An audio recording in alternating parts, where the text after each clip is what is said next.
The Dragon Defenders, Book 1, written and narrated by James Russell.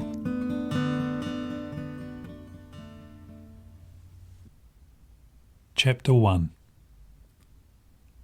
Coco, flush them out.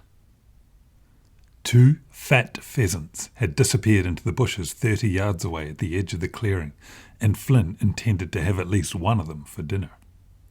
He whistled softly to Coco, a slow, rising tone, the command for the dog to circle around to the left and approach their prey from the side. She responded immediately, padding softly away from the brothers. Flynn raised his slingshot and drew it back to his cheek, taking careful aim. "Are you sure you don't need me to take the shot?" Paddy whispered in his ear. "You might miss." Flynn didn't reply, but couldn't help but smile. His little brother could always be relied upon for a cheeky comment at the crucial moment. As the boys watched, Coco poked his snout into the scrub. She sniffed. As she picked up the scent, her tail stiffened and she pushed all the way in.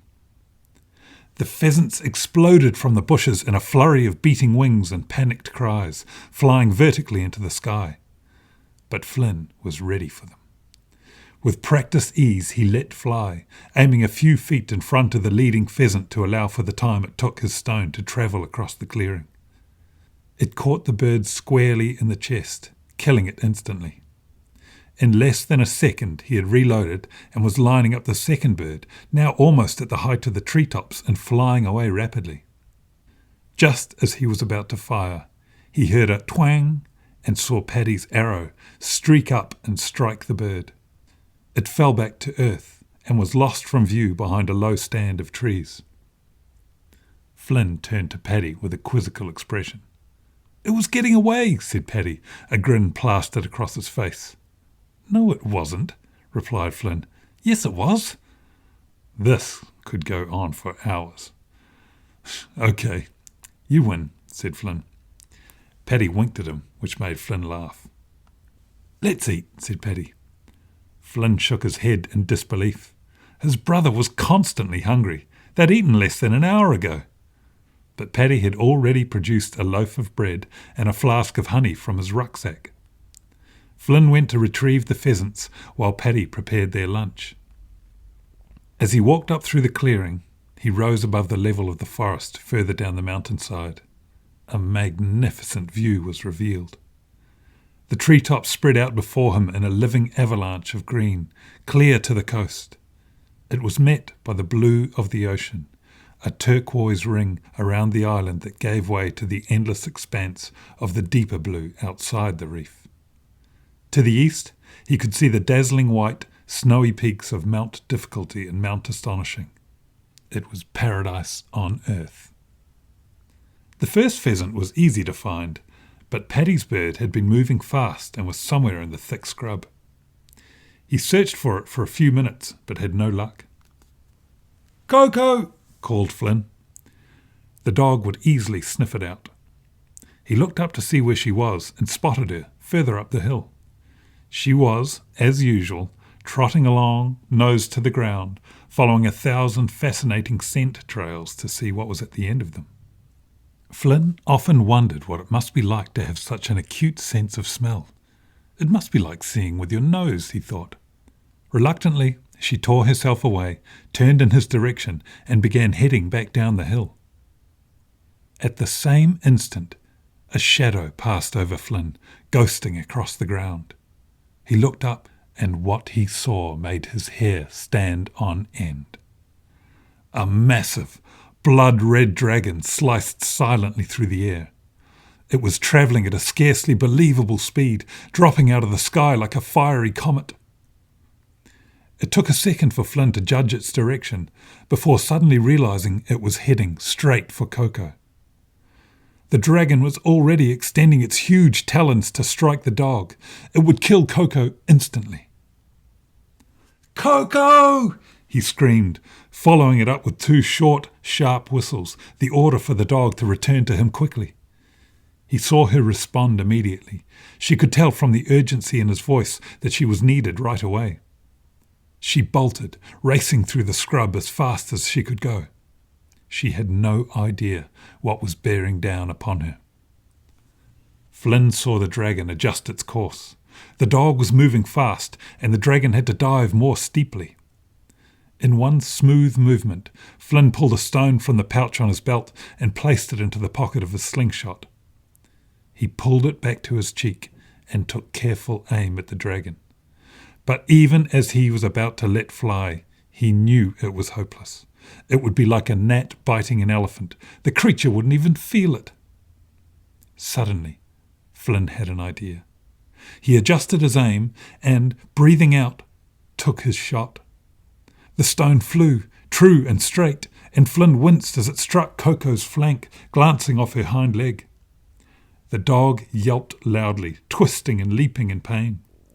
She was running so fast that it made her stumble and fall, and she tumbled along the ground, striking a log which pitched her over a little ledge on the mountainside. She fell into a small hollow, landing in the leaf litter at the bottom. At the same instant, the giant red dragon arrived, its huge talons closing like the jaws of a crocodile. Flynn felt the ground shake as it struck. But where the dog had been, there was now nothing but forest floor. In its talons was nothing more than tree roots and earth. Coco yelped in fright, leapt to her feet and bolted down the mountain.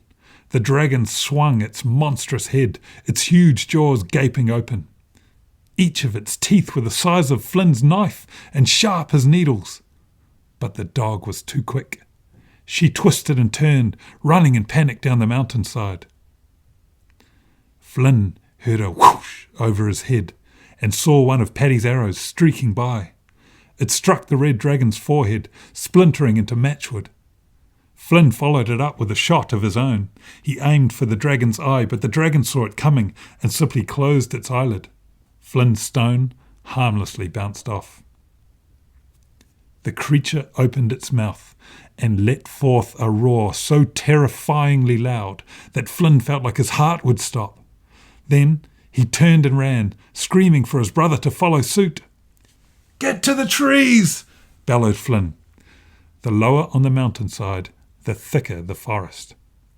Flynn had no idea whether the red dragon could follow them in there, but he figured it was their only chance. He ran as he had never run before. He didn't look back. In front of him, Paddy and Coco smashed their way through the undergrowth. As Flynn ran, he realised he could hear no sound coming from behind him. Either they were safe, or... He took a look behind, up in the sky. And there, coming down at him like a giant eagle, was the dragon. Flynn threw himself to one side like a hare being chased by a fox. He hit the ground and rolled over and over. There was a shudder and a tremendous crash as the dragon hit the ground behind him. Flynn didn't turn, but simply rolled back onto his feet and took off. Behind them, the dragon screamed in frustration, and Flynn heard its wings beating hard as it took to the air again. But now the boys were deeper in the forest, and they jinked and weaved through the thickening trees. A quick glance behind told Flynn that they were safe, although the dragon was still up there, hovering above the canopy. Even his great strength was no match for the huge tree trunks in this ancient forest. The boys stayed quiet, keeping low and staying under the cover of the thick clumps of ferns growing among the trees. Finally, thankfully, Flynn could neither see nor hear the dragon anymore. It had given up the chase. Chapter 2. But they could have been killed. We could have lost both of them. Paddy lay in bed, wide awake. His mother's voice could be heard plainly through the wall. For the past hour, he'd been listening to his parents argue about what had happened that day. Sometimes they spoke quietly, but occasionally they raised their voices. "Flynn, are you awake?" he whispered. "Of course I am," replied his brother. "Shh, I'm trying to hear what they're saying." The boys had burst in the door that afternoon in a state of high excitement after their close call with the ferocious red dragon. Both were talking at once, and their parents had struggled to make sense of their story until they finally calmed down enough to take turns telling it. Their sweet little sister, Ada, was terrified and excited in equal measure. Their parents' eyes grew wide when they heard how close they had come to being caught. When they had finished the story, their father whistled. "You are two lucky boys," he said. "He doesn't often miss his prey." "Wait," said Flynn. "He? You know that dragon?" Their father nodded. "That's Big Red," he explained. "We've often wondered if he was still alive. He was always a loner. He never lived with the others at Dragon's Crater." He told them that the fierce dragon had lived in his cave near the top of Mount Monstrous for as long as anyone could remember, even their grandparents, who had arrived on the island years before their mother was born. The boy's mother had been silent through all of this, her eyes down. She was clearly shocked and deeply troubled by their story. She had said little as they ate dinner, fresh fish caught in the lagoon that day by their father, with potatoes, lettuce, cucumber and tomatoes harvested from the garden. Paddy thought of the 2 pheasants still on the mountain. Perhaps Big Red had found and eaten them. At least he wasn't having dog for his dinner. Soon after dessert, poached plums and peaches from the trees in the orchard. Their mother sent the children to bed. Through the wall, Paddy heard his mother say something alarming. "Perhaps we should leave the island. I never really gave it much thought before, but it's dangerous here. Maybe we should go to the mainland, send the children to school, make them wear shoes, the things that normal people do." "I'm not sure you'd survive doing the things normal people do, my love," replied his father. "You've only ever left this island once, and for just one night, remember?" But his mother was serious. "Are we doing the right thing?" she asked. "Are we putting our own children at risk? Are we responsible parents? I just don't know anymore." There was a long silence while his father thought this over. "Look," he said, "the boys weren't hurt, and one thing's for certain, they won't go anywhere near the top of Mount Monstrous again. We've taught them well. They're strong, independent, resourceful and clever. They can read as well as any child from the city. Yes, there are good things on the mainland that they miss out on, playing sport with friends, riding bikes, going to the cinema, but their life here more than makes up for all of that. Their friends are falcons and horses, dolphins and whales. Their classroom is the wilderness. Occasionally it might be a bit dangerous, yes, but look how good they are at getting themselves out of trouble. Didn't they escape today all on their own?" Paddy's mother made a joke about having no idea what a cinema was, and then he heard them laugh together. It made him feel better. "Tell you what," said his father, "how about I sing you a song from my favourite movie? It's called Grease." Paddy looked over at Flynn in the darkness and saw the light glinting from his teeth and knew he was smiling. "Oh boy," said Flynn, "block your ears."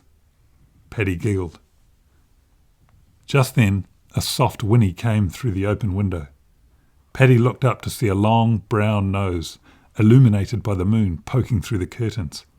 "Clappers," he whispered, standing up on his bed and hugging the horse around her neck. "Have you come to say good night?" Flynn stood up too and stroked the horse's silky nose.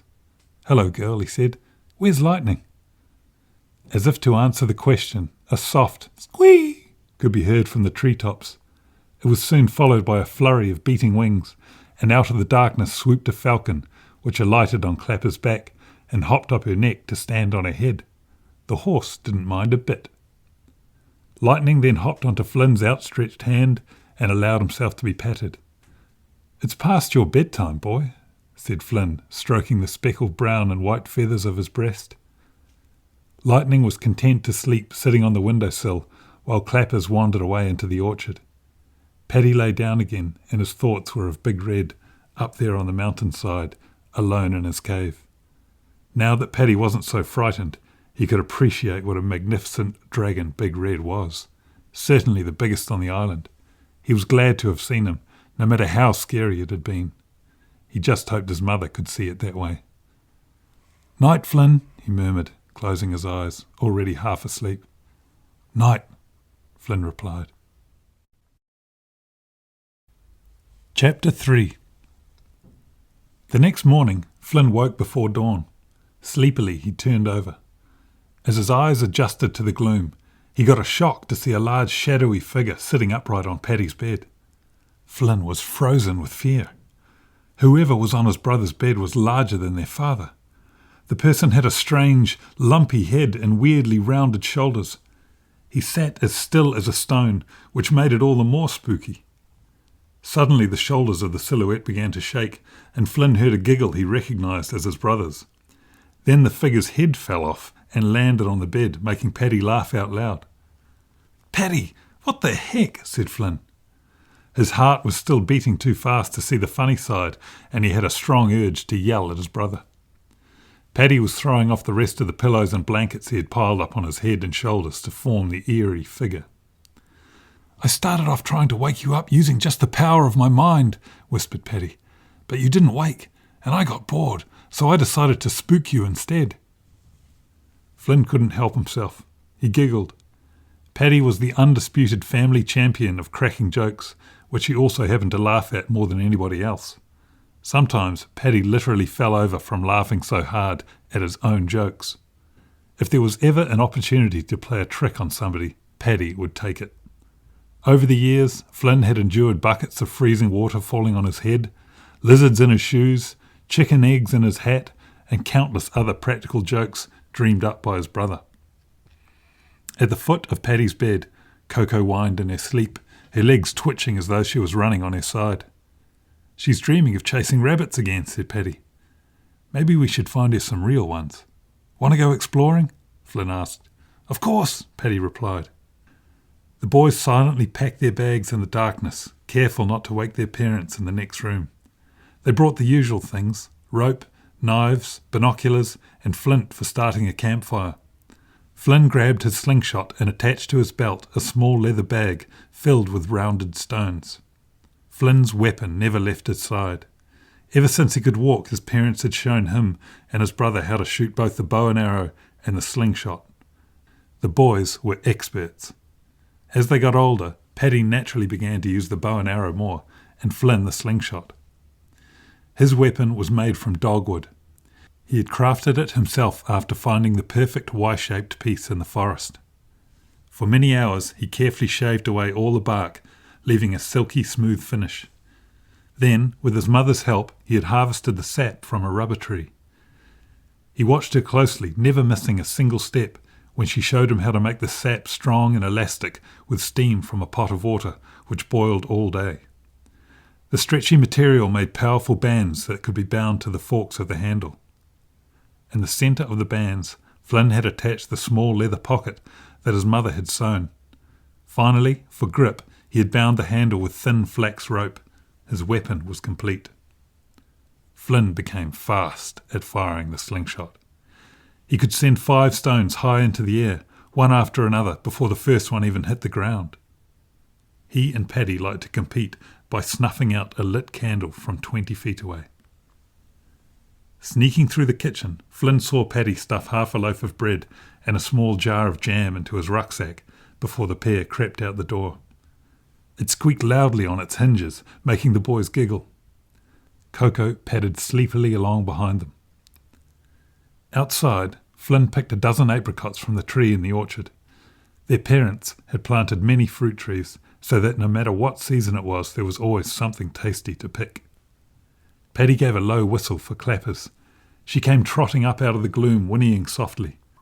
The boys made a fuss of her, patting her nose and nuzzling their heads into her warm neck. Flynn leapt up onto her back first. Paddy followed, and soon they were quietly plodding their way through the forest.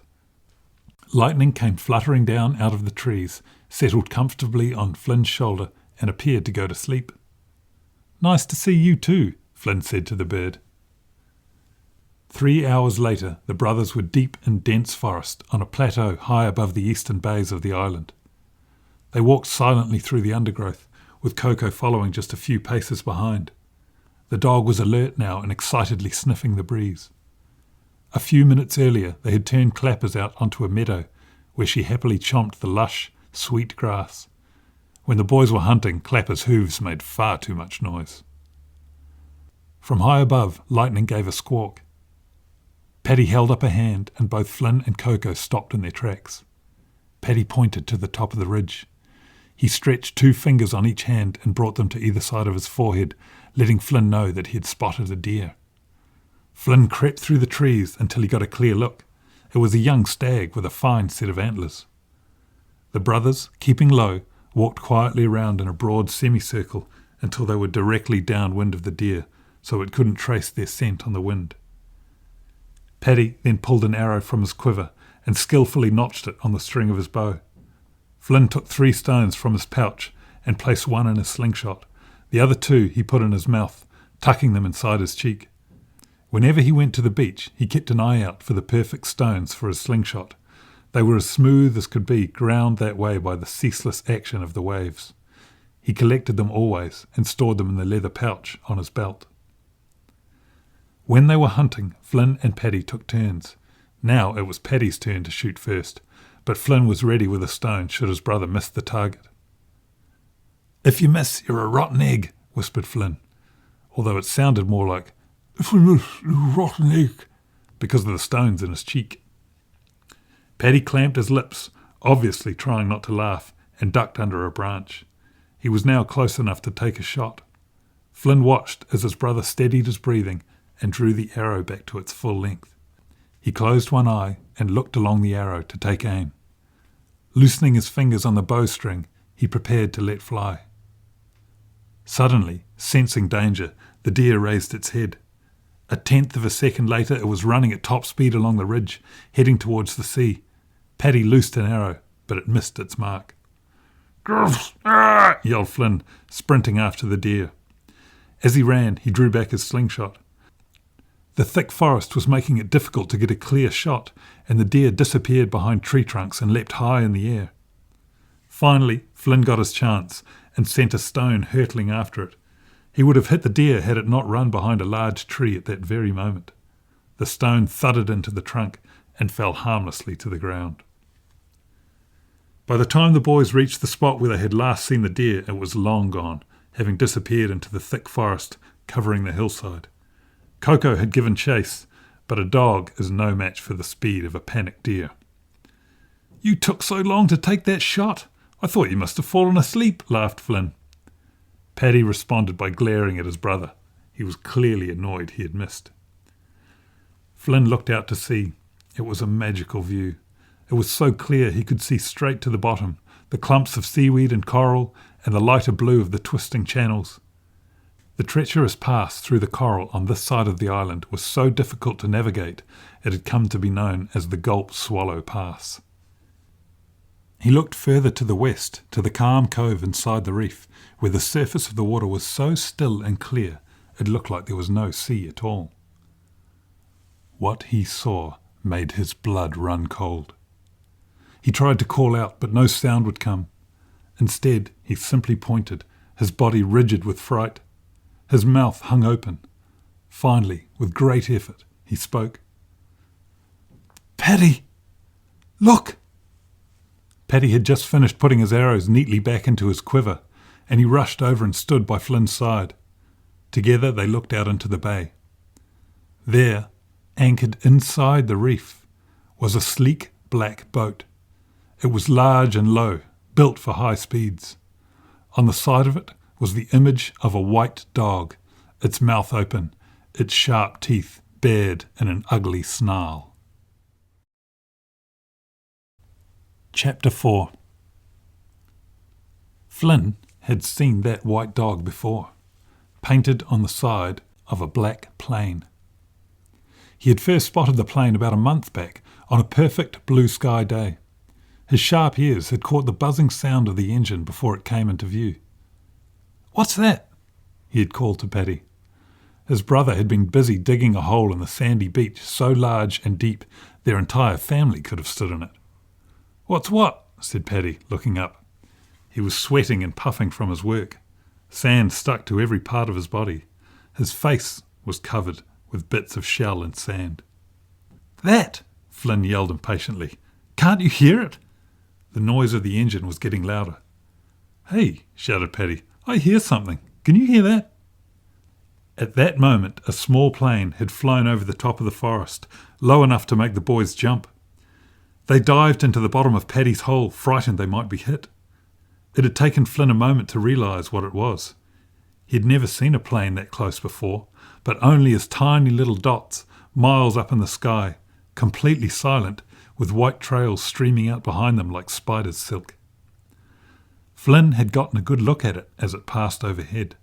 It was glossy black, with a white dog's head painted on the door. It travelled at great speed. The noise of its propellers was terrific. That day, the plane had flown over the sea, turned and headed for the mainland. The next week, it had happened again. 2 days later, they saw it again, further to the west. Before long, the boys saw it flying over the island almost every day, sometimes high in the sky, sometimes skimming the treetops. Whenever it had come especially close to their house, their parents walked outside to watch it fly by, before turning to each other with a worried expression on their faces. One day, Flynn noticed that there were 2 men sitting behind the pilot. They were each holding something tubular and black, which they pointed out of the windows. Once, when the plane had flown low over their house, Paddy ran outside, picked up a stone and hurled it with all his might. Flynn could see the surprise on the pilot's face as the stone whizzed past him, just inches from the windscreen. Then, just like that, the plane didn't show up again. Flynn was glad to see it go. The constant noise of the engine irritated him. The peace of the island had returned. No sounds could be heard, other than the usual ones, the twitter of birds, the occasional snort of an animal in the forest, and the distant roar of the surf breaking on the outer reef. Life had returned to normal. Until now, thought Flynn, as he gazed at the boat floating in the bay, a panicky feeling in his chest.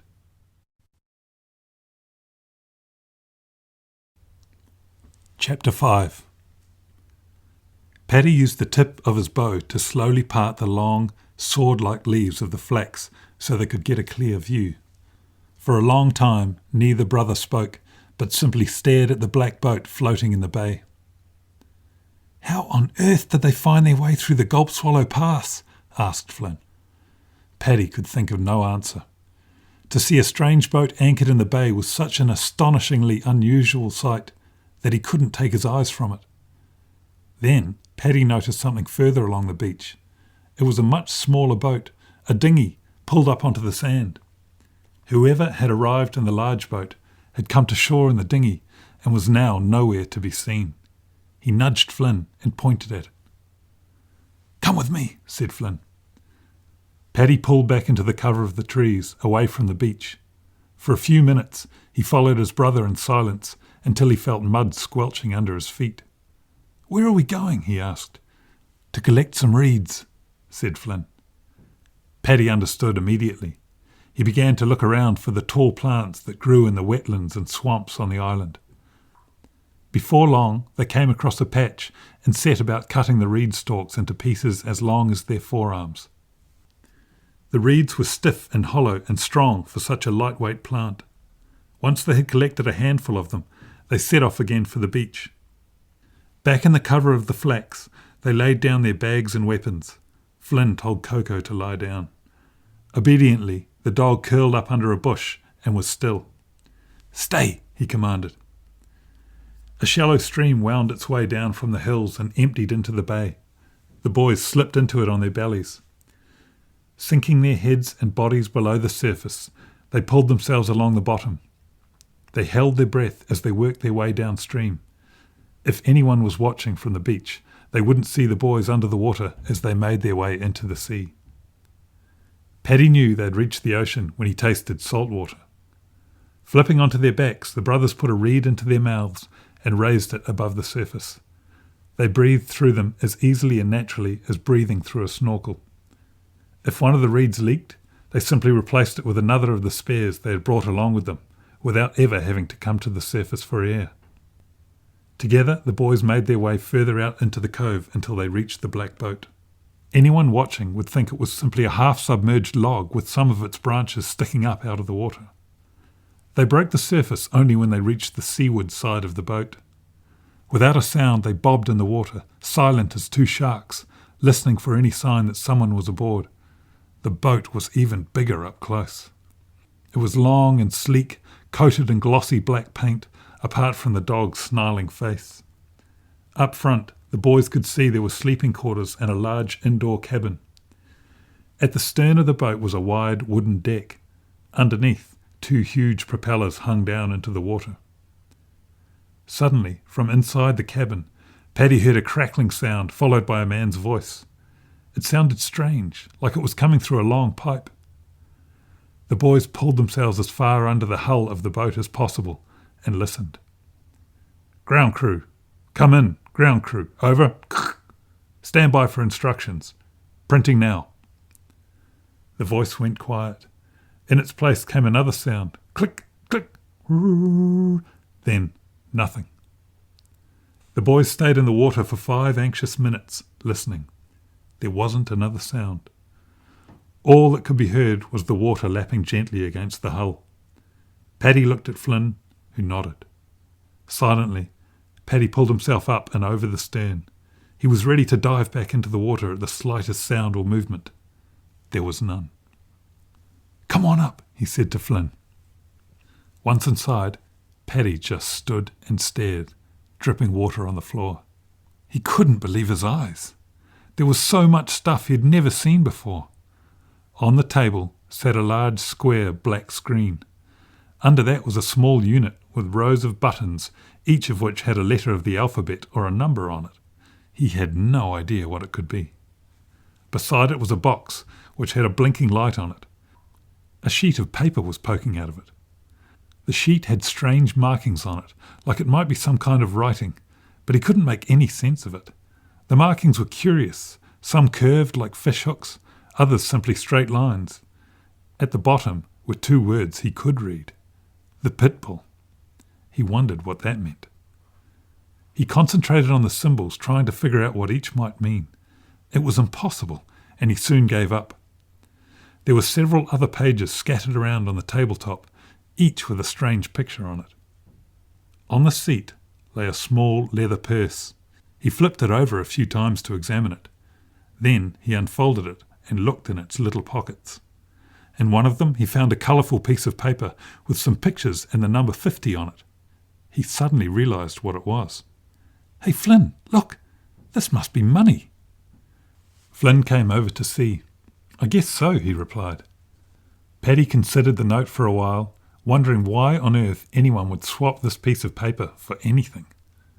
Then he went back to his exploration of the cabin. Scattered in the kitchen were lots of little packets and sealed tubular tins, each with a glossy image on it.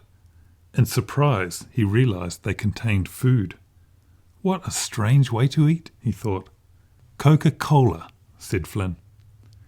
Paddy turned around. His brother was reading from the side of a red and white tin with a little white tube coming out of the top. He sniffed it warily. "Smells weird," said Flynn. "Perhaps it's for cleaning." Paddy looked out of the window, checking for the dinghy. Still there. Then he noticed a strange object on the window ledge. It looked like 2 mirrored eyes, at the sides of which protruded short curved arms. As he turned them over in his hand, all of a sudden he realised what to do with them, and slid them onto his face, looking through the small glass panes. The cabin instantly became darker. "Hey, Flynn, look at me!" Flynn turned around and jumped when he saw Paddy. "What the heck, Paddy?" he said, laughing. "You look weird." Paddy grinned and took them off. "They make it hard to see," he said. As he spoke, he saw Flynn's expression suddenly change. It's us," said Flynn, pointing. Paddy spun around to see what had given him such a fright. A shiver ran down his spine. Tacked to the wall were 10 large photos. It seemed they were taken from above. He guessed from the plane. In 3 of them, the boys were standing on the beach with their parents in the background by the house. Their mother had a worried expression on her face, and she held tightly onto their sister, Ada. Paddy had never seen photos of himself before. "How?" he began, but his voice trailed off. "This is bad," said Flynn. "I don't like it at all." Paddy pulled a photo of himself from the wall and looked closely at it. "Oh well, I guess they know we're here," he said. "Look at the hole I dug that day. That was a great hole." He pinned it back on the wall. "Let's go," said Flynn. "We need to get home and tell Mum and Dad." "Just a few more minutes," said Paddy. "Whoa, have a look at this." He had picked up a black device, a little larger but thinner than a deck of cards. When he pushed a button at the bottom of it, the screen lit up to reveal rows of little coloured squares. He almost dropped it in surprise. "I've never seen anything like it. What is it?" he said to Flynn. "I don't know," replied Flynn, who came closer to look. "Is it hot? Look at all those colours." Paddy turned it over to see if any light came from the back.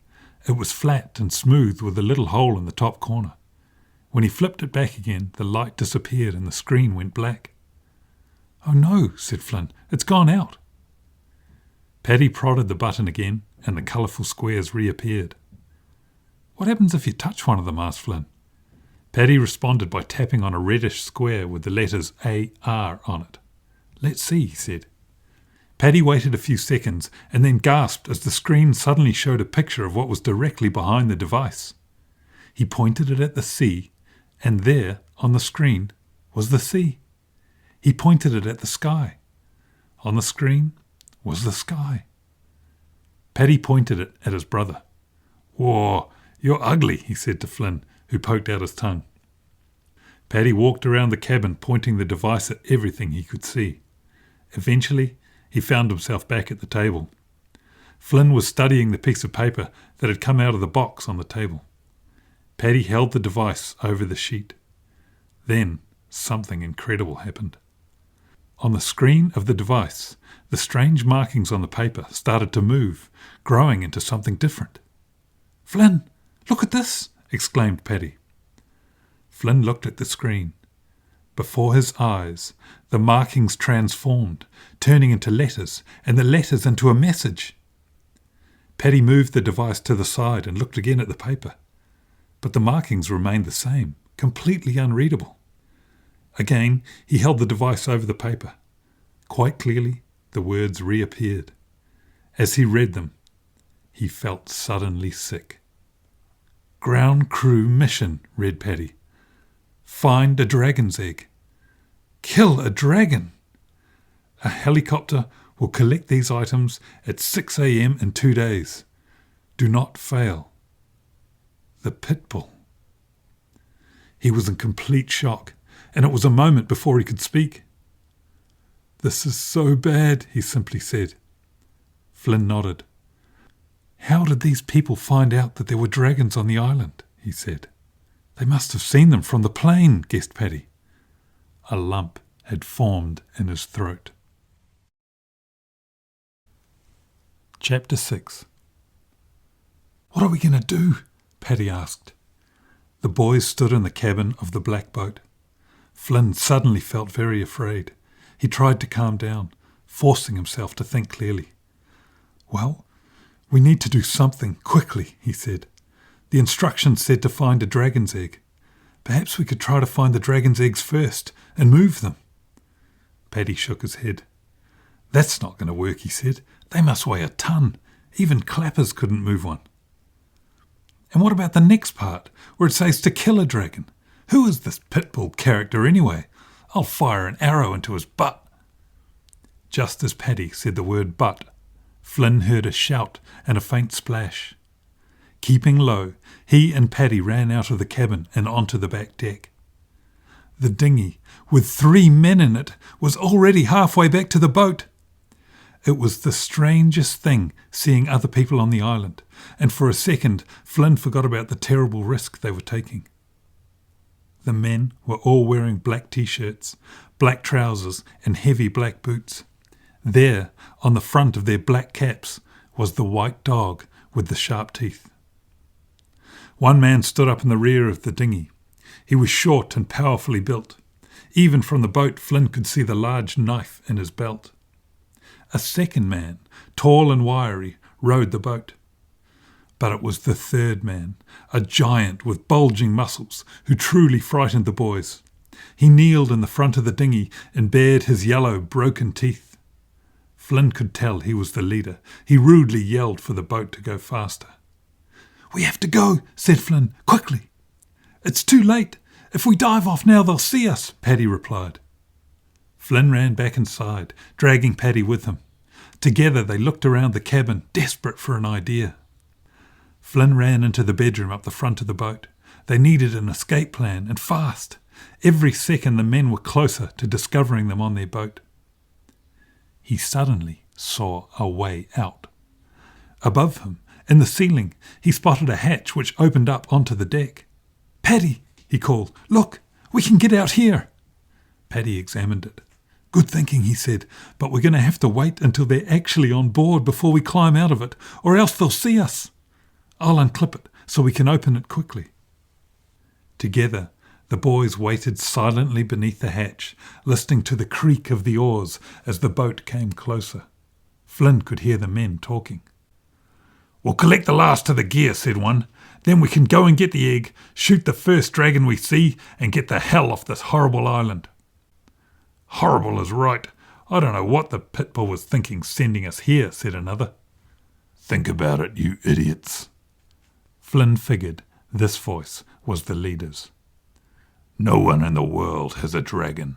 No one even believes that they're real. If the Pitbull can hatch a live one in his private zoo, he's going to make himself a whole pile of money. He can charge people whatever he wants to come and see it." One of the other men moaned. "I've never seen his private zoo." "Me neither," said the other. "What's in it?" "That's because the two of you are pond scum. Why would he invite you? In that zoo there's just about every earthly creature that could hurt or kill a person. Tigers, deadly snakes, crocodiles, poisonous spiders, Tasmanian devils, scorpions. The Pitbull even has a box jellyfish, a blue-ringed octopus, and a great white shark in a tank." The men were tying the dinghy to the back of the boat. Flynn looked at Paddy. He had one hand on the hatch. "Why does he want a dead dragon?" said one of the men. "He's going to stuff it and display it in his house," replied the leader. Through the open door of the cabin, Flynn could see the men clambering out of the dinghy. On the bed, directly below the hatch, was a plastic bag. Just another thing Flynn had never seen before in his life. He picked it up and rubbed it between his fingers. He pulled it from each end, testing its strength. An idea suddenly formed in his mind. Without a word to his brother, he sprinted back out into the main cabin. "Flynn," hissed Paddy, "what are you doing? We need to go, now!" But Flynn ignored him. With lightning speed and in silence, he gathered up all the papers on the table in the cabin. On his way back to the bedroom, he grabbed the phone from where Paddy had left it. Paddy looked at him, astonished. "Are you crazy?" But Flynn took no notice. He quickly shoved the papers and the phone into the plastic bag and tied it tightly in a knot at the top. "Go," he said to Paddy, "go." The men had now crossed the back deck and were walking into the cabin. As quickly and quietly as he could, Paddy lifted the hatch and jumped up through it. Flynn passed him the bag and followed, hoping the men didn't see his feet disappearing through the ceiling. The boys heard an angry shout. "Which one of you numbskulls left the hatch open? What if it had rained? I'll skin you both alive if my bed gets wet." On the deck, the boys prepared to leap off the side.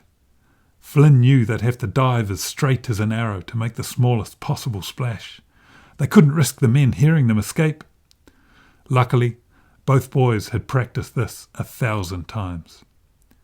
Together, they drew in a huge breath and dived, entering the water at exactly the same time. They made barely a ripple, and when Flynn reached the bottom, he turned on his back to look up at the boat. He could just make out the lone figure of a man on deck, looking out across the bay. Thankfully, he didn't look down. 10 feet under, Flynn and Paddy swam towards the shore, careful not to blow any bubbles. They moved slowly to conserve their breath. The plastic bag worked beautifully, keeping the papers and the phone dry. The man had given up and gone back inside long before the boys eventually surfaced, almost at the shore. Chapter 7.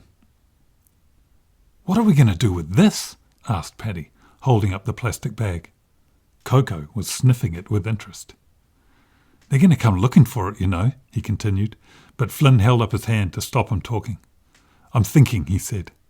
"Well, think faster," replied Paddy. "I think they've just figured out that their stuff is missing." From across the water, angry shouts could be heard. Suddenly, the men were on the deck of the boat. All three looked towards the shore. Even from this distance, Paddy could tell they were furious. The two boys shrank down into the flax. "Keep still," hissed Flynn. Without warning, the leader erupted with a bellow, struck one of the other men across the head, and stalked back inside. "Let's go," said Paddy. The two boys ran as quickly as they could back to Clapper's. They rode the horse hard until a thick layer of foamy sweat appeared on her back. Just before their home came into view, Flynn slowed Clappers to a walk. He turned to Paddy. "We can't say anything to Mum and Dad." "Why not?" said Paddy. "Because if Dad finds out about those men, he'll find them and tell them to leave the island. They might try to hurt him." Paddy nodded, his mouth in a grim line. "Then what can we do?" "Those men don't have a horse, so they won't be able to make it here before dark," said Flynn. "I think we'll be safe tonight. For now, we keep quiet. Later, we can look at the rest of the stuff and see what we can figure out. Tomorrow, we take action." "What kind of action?" asked Paddy. "I don't know," Flynn replied, "but we're going to have to be clever and very brave." Chapter 8. The boys were unusually quiet that night while eating their dinner. "When I saw that you were gone this morning, I thought we might have some fresh rabbit or venison for dinner. Instead, you come home with a whole lot of fresh air," teased their mother. "Hooray for Ada!" shouted their little sister. Their parents smiled. With only a little bit of help from her father, she had caught 2 large fish on a hand line from the beach that afternoon. Now the family was enjoying them for dinner. "Hooray for Ada!" they all shouted, and Paddy tickled her tummy. After dinner, Paddy helped to do the clearing up while Flynn read Ada a bedtime story. She snuggled up beside him while he read, trying to make the story exciting for her. Then she walked around the house singing and demanding a butterfly kiss from everyone, including Coco. Sometimes she made the whole family laugh even more than Paddy did. Finally, she climbed into bed and was asleep in seconds. Flynn could see his parents were amazed when a few minutes later he announced that they, too, were tired and off to bed. "Are you boys feeling all right?" asked their father, disappointed. He was shuffling a deck of cards and Flynn could see he was just about to challenge his sons to a game. He gave them a searching look. "Just tired, that's all," said Paddy. He yawned theatrically. "Night-night then," said their mum, and kissed their heads. "Sleep tight, my lovely boys." It was only when Flynn heard his parents go to bed that he felt it was safe to bring out the plastic bag containing the papers and the phone. There were 5 sheets of paper, one of which had the strange markings on it, and the others only had a simple picture on each. There was a picture of the points of a compass with a dragon's skull in the centre. Another showed a sketch of an oval shape with a baby dragon curled up inside. Without doubt, it was a dragon's egg. A third sheet had 8 arrows pointing in different directions. A final sheet of paper had a picture of a strange-looking contraption on it, a black device with a handle on top and a glass bulb like a fisheye at one end. "What strange pictures," said Paddy. "What do they mean?" "I have a feeling the only way to find out is to use this," said Flynn, holding up the phone. "Aha," said Paddy. "I've been waiting ages for you to figure that out." Flynn smiled. "Let's start with this one," he said, holding up the sheet of paper with the picture of the compass points on it. "Hey, that's our island," yelled Paddy. "Shh," hissed Flynn. "You'll wake Mum and Dad." They huddled together to look at the screen of the phone. Flynn instantly recognised a bird's-eye view of their island. He'd never seen it from this angle before. It was truly beautiful to look at. Then, dropping down through the clouds, the screen showed the detail of the reef. They could clearly see the twisty path through the coral and rocks. It was deeper water with a white sandy bottom, and therefore lighter than the surrounding coral. Then the black boat appeared on the screen. It was moving. It began outside the reef and began to make its way through the channel. "That's the Gulp Swallow Pass," said Paddy. "That's how they made it through without wrecking their boat." "Will you be quiet?" replied Flynn. "They must have been mapping the reef when they were flying over in the plane." Flynn thought about how difficult it was to pass through the reef surrounding the island. It was the main reason that no other people outside of their family had ever lived here. No one was crazy enough to try and steer a boat through the incredibly complicated maze of coral and rocks. No one, that is, but their parents, and, of course, their grandmother. It instantly made him think of his grandparents. They turned up on the island each and every month without fail, and always the next day after the full moon. Paddy and Flynn liked to keep their curtains wide open so they could search for the moon out of the bedroom window. They'd count down the days until finally the full moon appeared in the sky. In the morning, the boys would rush down to the beach and train their father's binoculars out to sea. For hours they'd search the horizon, looking for the tiny bright white triangle, the sail of their grandparents' little yacht. As they approached the island, their grandmother would stand at the helm of the yacht with one hand on the wheel and the other shielding her eyes from the glare. Calmly, she'd steer the yacht through the reef. It was a narrow and twisty pass, sometimes looping back on itself. At one point, they had to steer a figure of 8 just to squeeze through. The boys had named it Granny's Pass. Flynn smiled as he thought of his grandfather. He was the complete opposite. He'd scamper from one side of the boat to the other. He'd peer over the edge, pointing at the sharpest bits and shouting loudly to his wife to "Watch out, for heaven's sake!" She ignored absolutely everything he said. When finally the yacht would arrive in the calm cove just out from their home, their grandfather would yell, "Hallelujah!" while their grandmother would give one of her knowing smiles and wink at the boys waiting on the beach. Flynn loved his grandparents' visits more than anything. They always brought with them books and more books. Sometimes they were wonderful tales of adventure, life on the high seas, the polar ice caps or the high mountains. Other times they were stories of children who were sent to stay with evil relatives but managed to escape and have the most brilliant lives. For days, the brothers would lie on the hammock with their grandparents while they all read to each other. Through these stories, Flynn was transported to unimaginable places, the grimy streets of Victorian London, the hot sands of the Sahara Desert, or the ferocious hurricanes of the South Pacific Ocean. It made him feel like he wasn't missing anything of the world. When they got hot, or had enough of reading for a while, they'd all go for a swim. Sometimes their grandmother would teach them to sail the yacht outside the reef. In the evenings, there would be special meals cooked by their mother. Afterwards, there was always a family party, and their grandfather would bring out his violin and play old folk songs and teach them all the words. Flynn thought of how his grandparents had discovered the island when they were young. It was one of his favourite stories. After they were married, the first thing they did was to start building a yacht in the front garden. For 6 months, they spent every spare moment sawing, drilling, hammering and gluing the boat's hull. For 6 months more, they stitched sails, braided ropes, attached pulleys and cleats, and 1,000,001 other little jobs. They had little money, so everything had to be free, or at least very cheap. They spent 2 days in the forest looking for the perfect tree for their mast. It then took them another whole day to drag it out of the forest with the help of a strong donkey. The boy's grandfather would sneak out at night to break off chunks of the tar seal road. Bringing them home under the cover of darkness, he would melt them down and spread the sticky tar all over the bottom of the yacht to make it waterproof. In the morning, nothing would remain but a freshly tarred hull. His grandparents told him that when the yacht was finally finished, it was towed down to the wharf and carefully lowered into the water. A bottle of milk was smashed on its prow for good luck. The very next day, the couple set off to explore the big, wide world. But they'd only sailed 500 miles when a big storm blew them off course. All night, they battled the shrieking winds and lashing rain. However, it wasn't enough. As morning arrived, they could see they were being blown directly towards the deadly reef surrounding an island.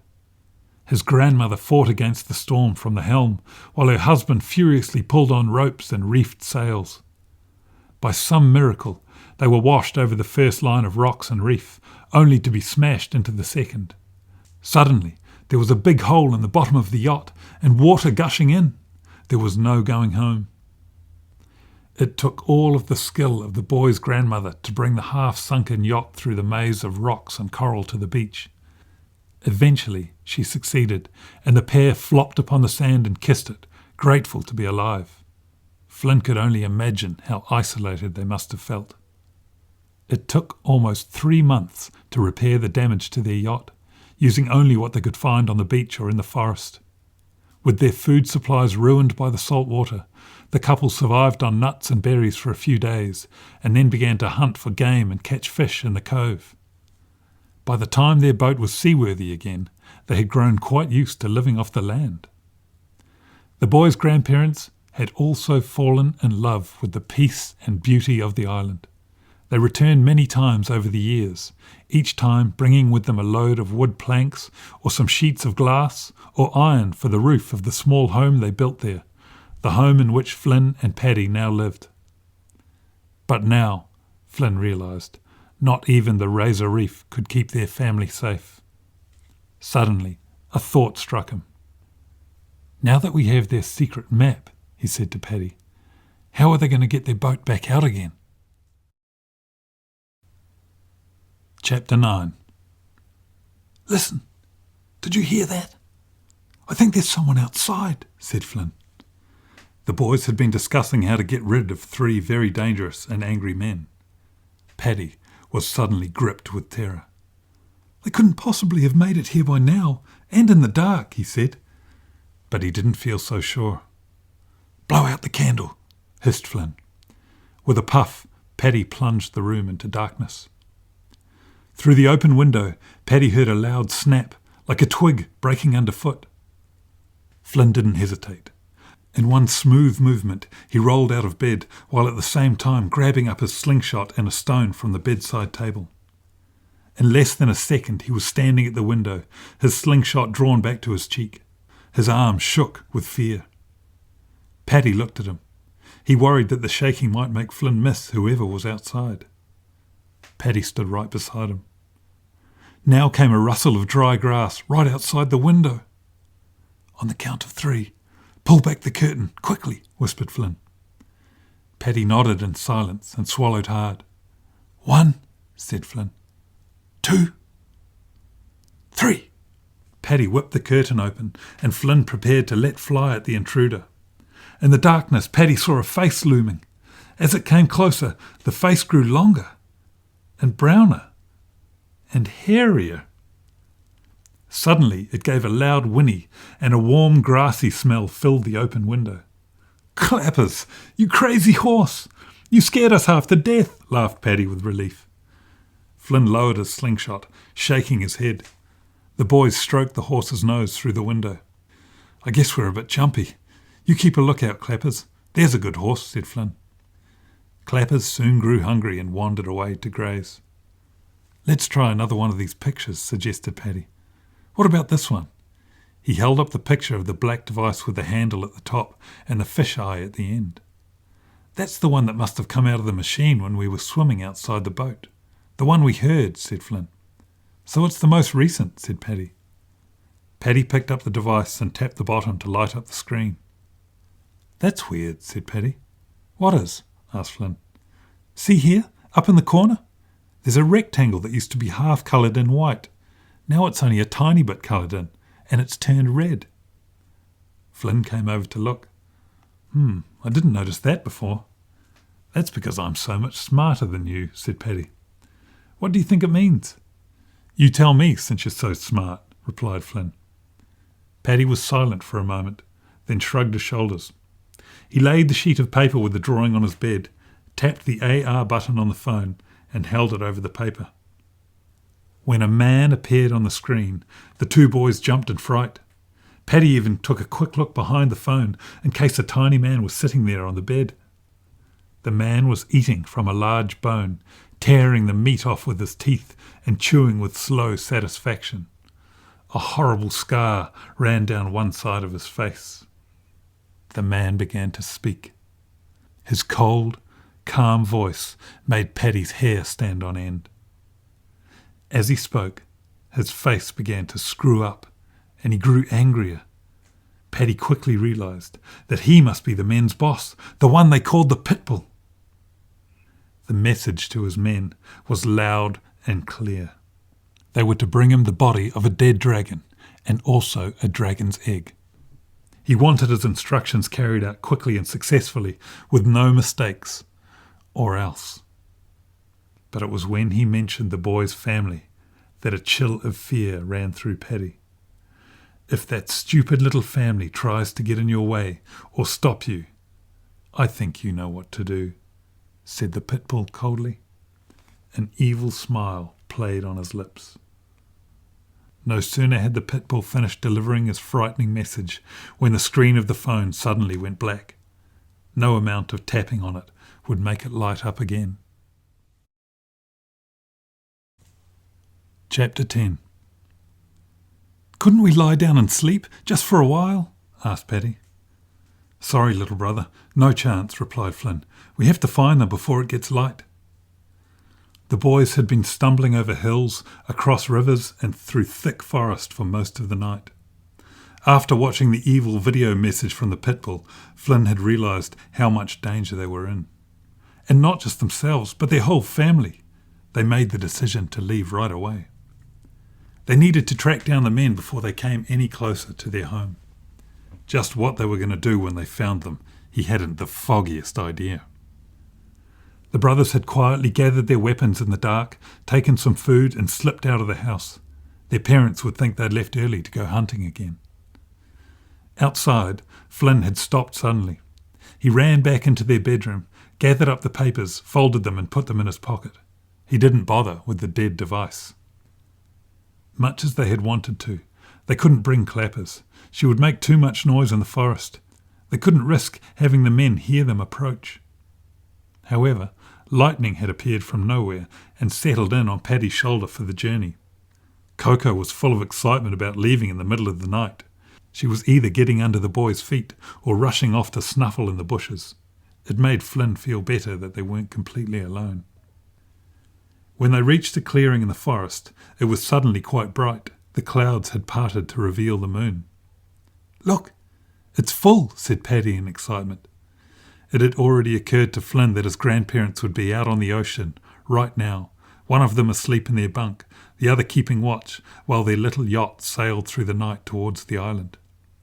Then he thought of the men and realised that now even more of his family would be in danger. Yes, said Flynn, they'll arrive tomorrow. Oh no, said Paddy. We need to keep those men well away, nodded Flynn. There's no other way. We must hurry. We don't have much time. He pointed to the east where the sky had begun to lighten. The sun would soon be up. Paddy nodded and began to move his weary legs again. How on earth are we going to find them, he said. But all of a sudden his face lit up. Flynn, if lightning can find animals for us to hunt, couldn't he help us find the men? Good thinking, said Flynn. Let's try it. Paddy tickled the bird's stomach. He was in a deep sleep, yet perfectly balanced on his shoulder. He gave him a little shake, and the falcon's eyes flicked open. He looks a bit grumpy, said Paddy. He sure does, said Flynn. The two boys kept prodding Lightning until the bird was fully awake. Flynn held out his finger, and the bird stepped onto it.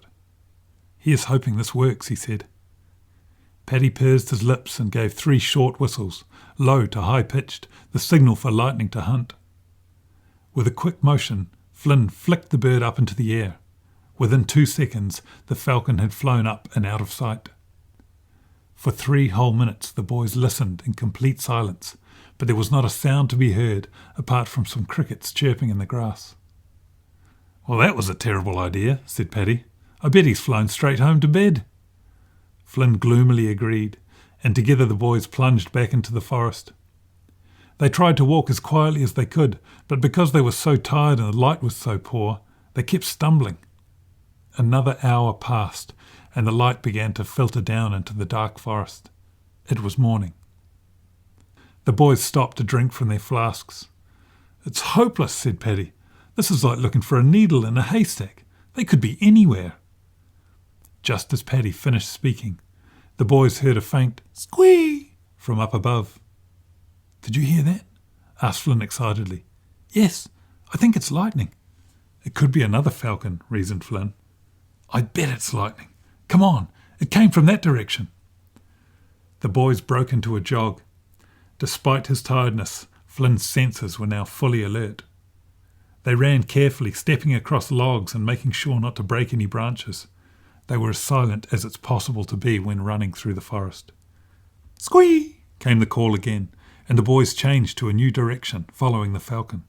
"Squee! Squee! Squee!" 3 short calls meant that they were very close. Flynn was sure it was lightning now.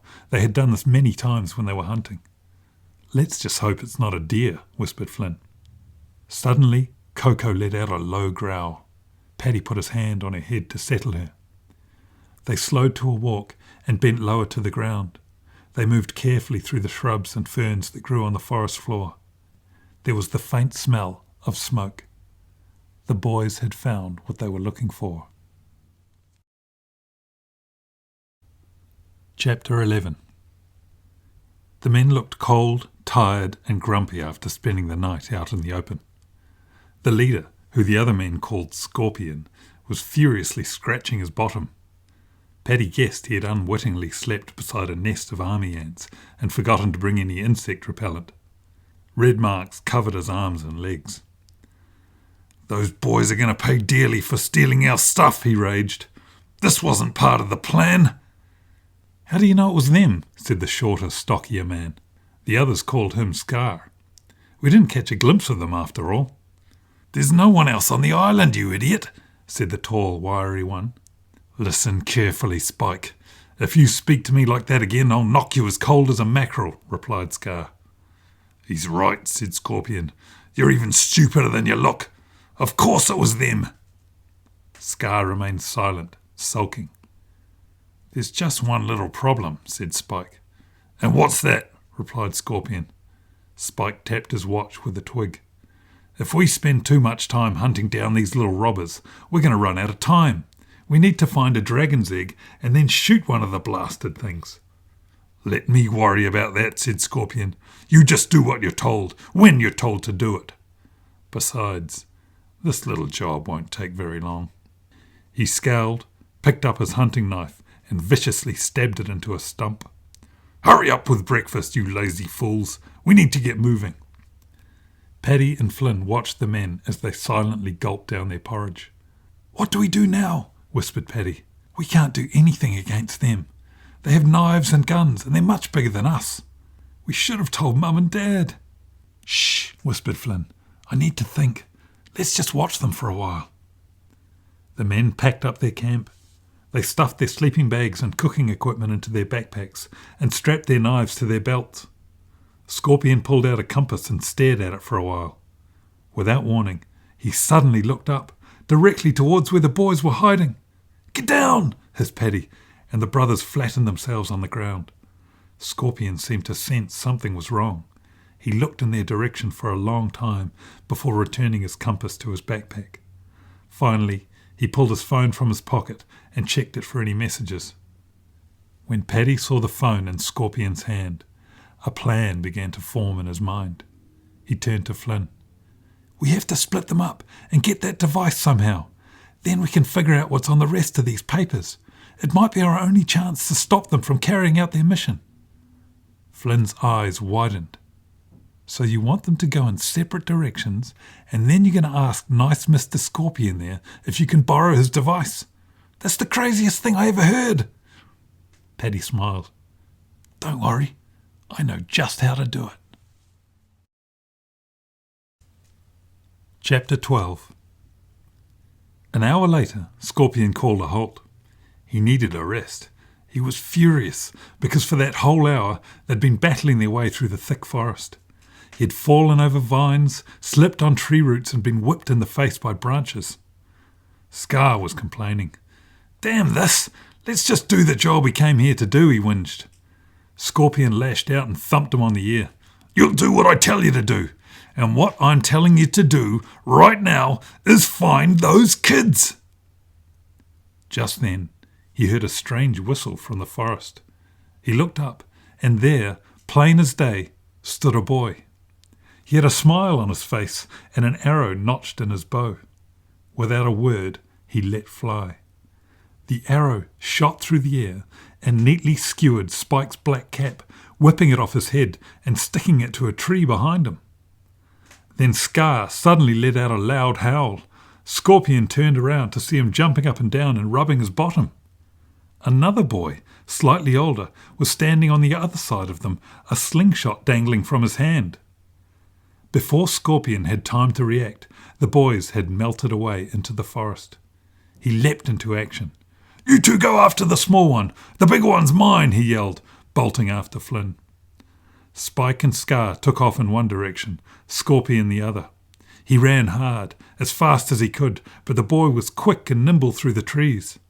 But he was gaining on him. In fact, he had almost caught him. Scorpion stretched out his hand to grab the boy by the collar, but he ducked at the last second and swerved away. But now the track straightened, and Scorpion could see that there was no getting through the thick forest on each side.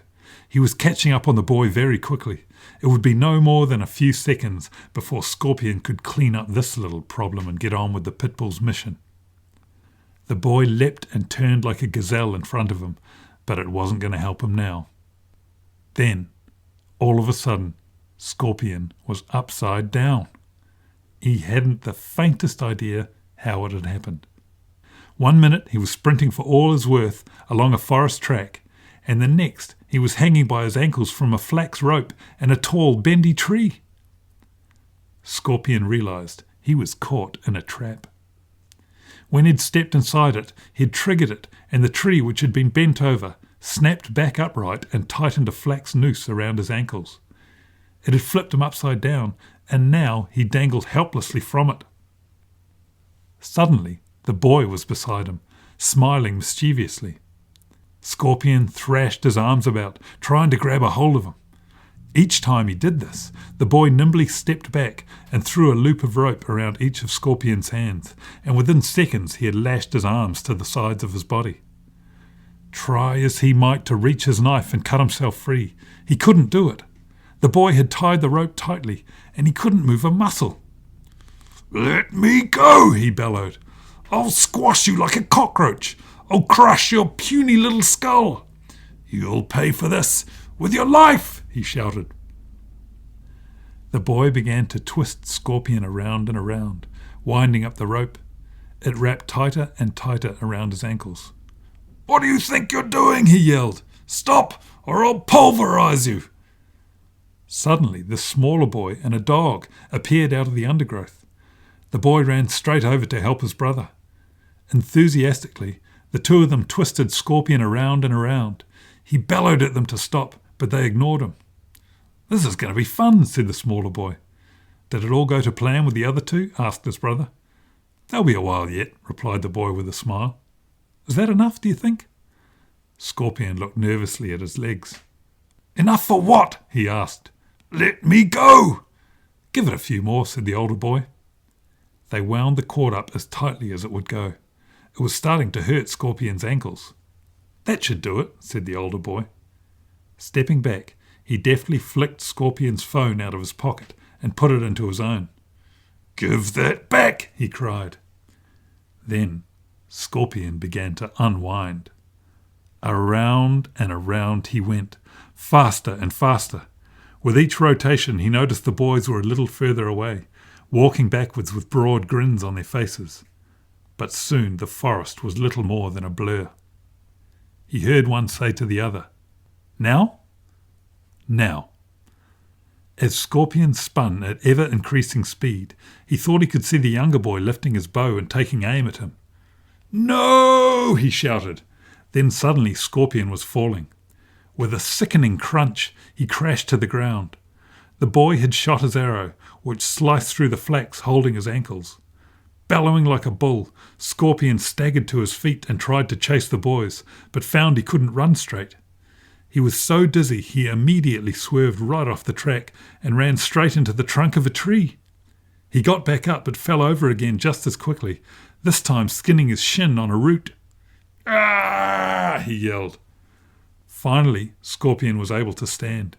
He wobbled slightly, searching the forest for the boys. There was no sign of them, and he had no idea in which direction they'd gone. He heard a noise behind him and turned to see Scar and Spike coming out of the undergrowth. They were empty-handed. "Where the hell were you?" he roared at them. "Chasing the boy. Couldn't catch him," said Spike. "Every time we caught up to him, he'd disappear again. I think he was playing with us. I even heard him singing at one point." Scar piped up. "I notice you're empty-handed too," he said. "Now can we please just get on with what we came here to do?" Scorpion screamed with rage, smashing his boot into a tree trunk. Chapter 13. "It's one thing being able to get away from those men like we did, but it's quite another forcing them to leave the island," said Flynn. The two boys had stopped to rest, eat a snack and take a drink of water. "You're right. But that was a lot of fun," replied Paddy. "I say we do it again." "I think we might want to look at the rest of these pictures first and find out exactly what they're planning," said Flynn. He pulled from his pockets the folded pages and Scorpion's device. It was exactly the same as the other one. "Let me see that," said Paddy, and took the phone off Flynn. He pushed the button at the bottom and it lit up.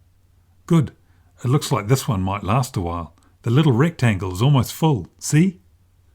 All of a sudden, the phone in Paddy's hand began to vibrate and make a loud beeping noise. The boys had never heard anything like it before in their lives. Coco growled and backed away.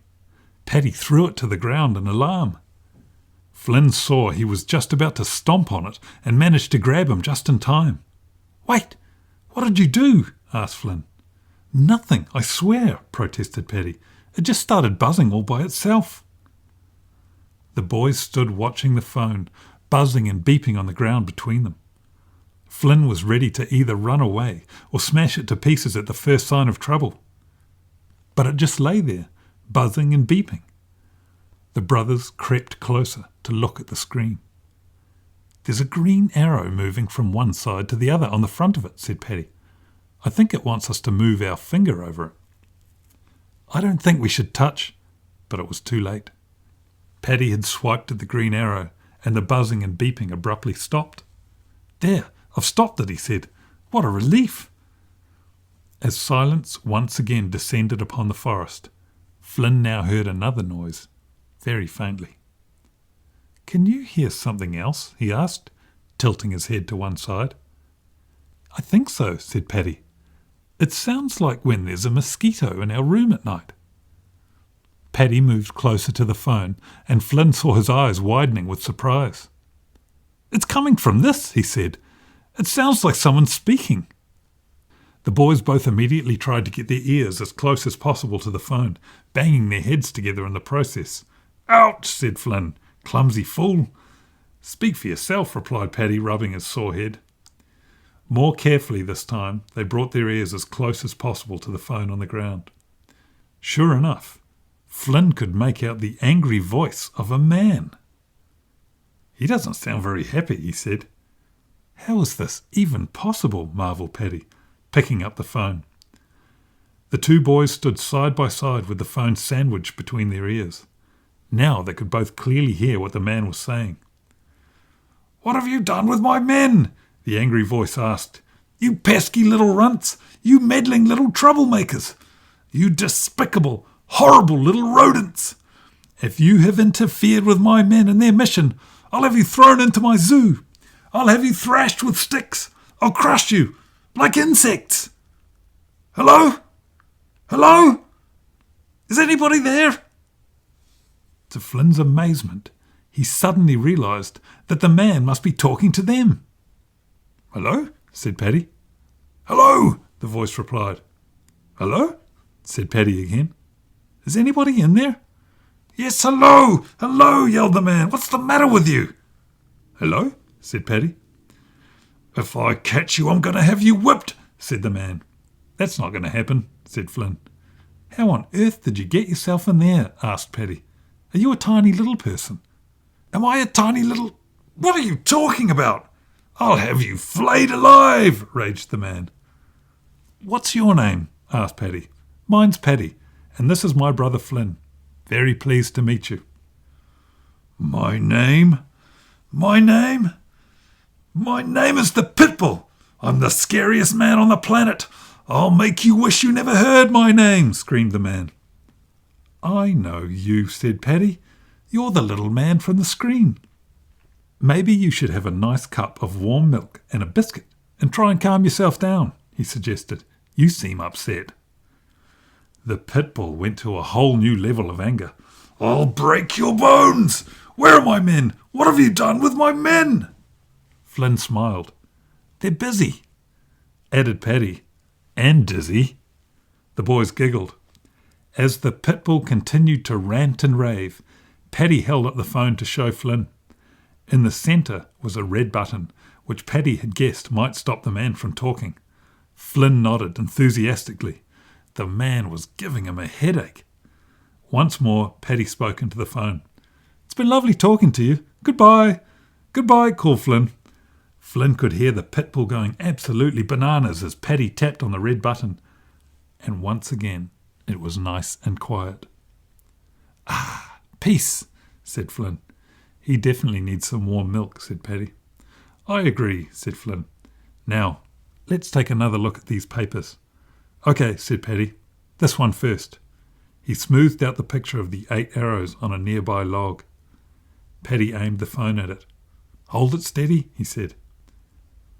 The boys gasped in surprise when they saw a map of their island come to life on the screen of the phone. The view was of the eastern bays and the black boat anchored in the cove.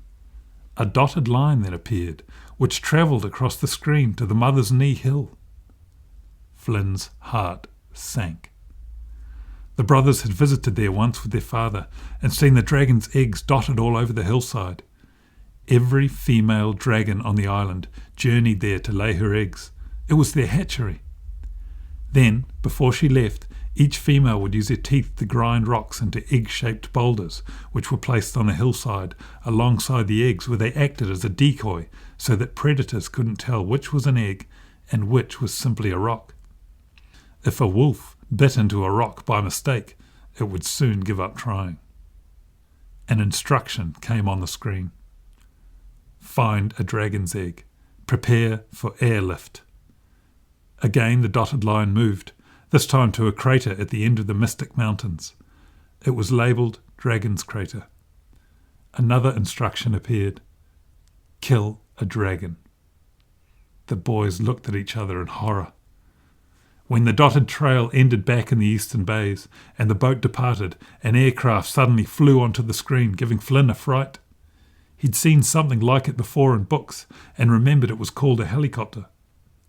It picked up the egg and the dead dragon and disappeared. "Of course they were going to try and steal the egg from the Mother's Knee Hill," exclaimed Paddy. "And they know about Dragon's Crater, where the rest of the dragons live," said Flynn urgently. "How did they find out?" Paddy was grim. Those planes were flying over the island for weeks. "So the question is, what do we do now?" "We have to follow them and try to stop them." "But how?" asked Paddy. "I don't know. I'm hoping we can figure it out on the way." "Do you think they might still be searching for us? Or maybe they're already on their way to the Mother's Knee?"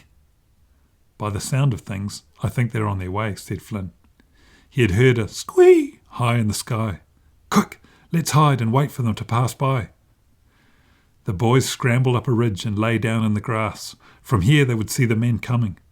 But Coco heard them first. Her body stiffened. Her nose twitched and she let out a soft whine. "I know, girl," said Paddy. "They smell terrible." "Shh," said Flynn, and flattened himself to the ground as he saw the 3 men emerge from the forest. They looked tired and angry and were covered in scratches and bruises. "If only we had more time, I'd track down those little rats and skin them alive," said Scorpion. "I'd wring their scrawny little necks," agreed Scar. That would be the easy part, said Spike.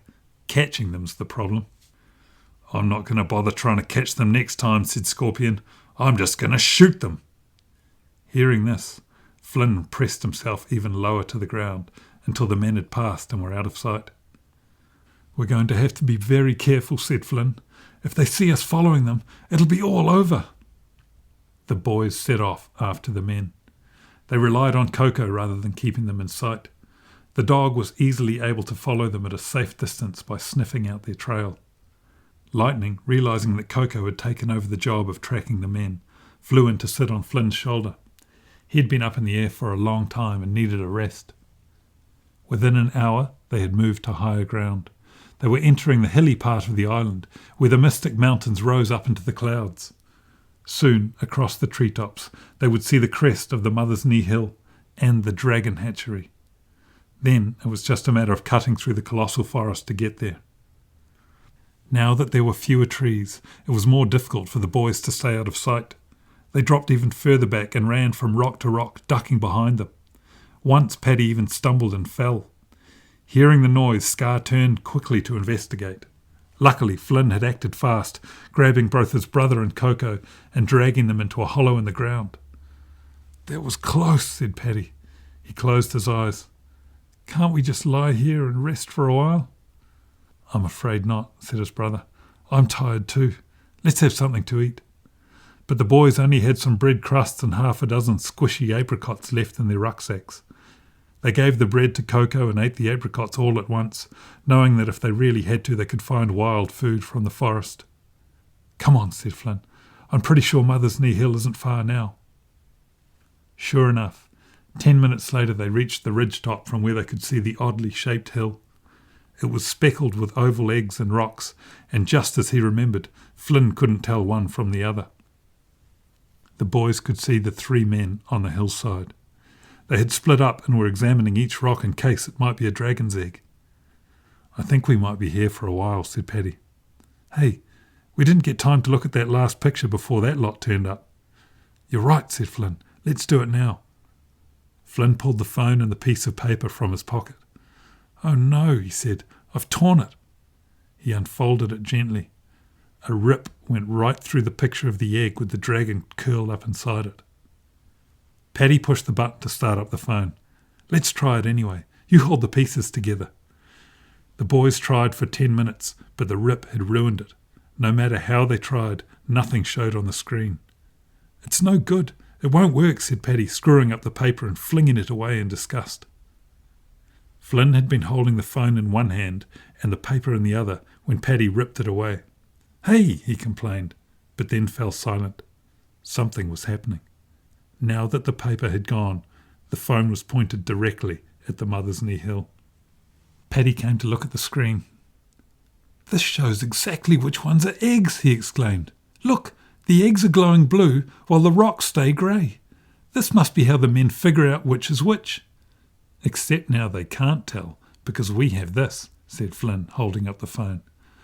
They must be so mad with us, said Paddy with a cheeky smile. Flynn looked across at the hill. The men were moving from rock to rock, putting their ear to each egg and tapping on it with a hammer. After an hour, Scorpion shouted in triumph, and Scar and Spike ran over to join him. The 3 men gathered around the rock and examined it closely. See if he's found an egg, said Paddy. Flynn held up the phone and pointed it at the hill. To his dismay, he saw the rock was glowing blue. It's an egg, he said. Oh no, replied Paddy. He thumped his fist into the ground. The men, too, had realised they'd found one. They went right to work tying canvas straps around it, making a kind of harness so that a helicopter could pick it up and fly away with it. Within 10 minutes, the job was done and the egg was bound up tightly. Scorpion checked that the straps were secure and looked at his watch. He barked a command that Flynn couldn't hear, and the 3 men walked off down the hill into the colossal forest. They were heading in the direction of the crater on the mystic mountain range where they knew the dragons lived. I think I know what to do, said Flynn, but we haven't got much time. Chapter 14. Are you absolutely sure? Asked Paddy. "I can't think of any other way," replied Flynn. Paddy whistled. The plan that his brother had just explained to him was breathtakingly dangerous. "Okay, let's do it," he said. Flynn pulled out the piece of paper with the compass points on it. "We won't be needing this again," he said. Turning it over, he wrote on the back, "Dear Mum, Dad, Grandma and Grandad, if you're reading this note, Lightning did his job and delivered it to you. We don't have time to explain what's going on right now, but you need to do exactly as we say, please. You need to trust us. It's a matter of life and death. You need to send Lightning back to Paddy right away, but you also need to make sure Clappers follows him. Give her a smack on the rump so she knows she has to run as fast as possible. Granny, this is going to sound strange, but you need to sail your yacht to the eastern bays of the island. Bring Dad with you. Once there, you'll see a black boat. It's anchored in the bay with a dinghy on the shore. Take the black boat out through the Gulp Swallow Pass, towing the dinghy, and anchor it offshore, outside the reef. Then use the dinghy to get back into the bay to your yacht. Wait for us there and be ready to go. Mum, you stay at home with Grandad and Ada. Please don't come looking for us. We can't tell you why, but you must do as we say. We love you. Flynn and Paddy." Flynn rolled up the note and tied it to Lightning's leg with a leather string. "Home, Lightning, as fast as you can," he said. He patted the bird on the head, then flung him into the air. The falcon spread his wings, and within seconds he was gone, speeding like an arrow towards their home.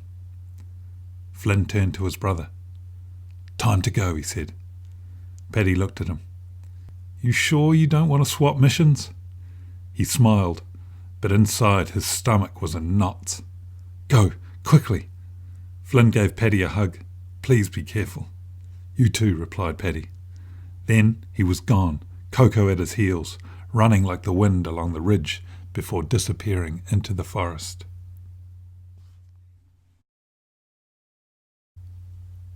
Chapter 15.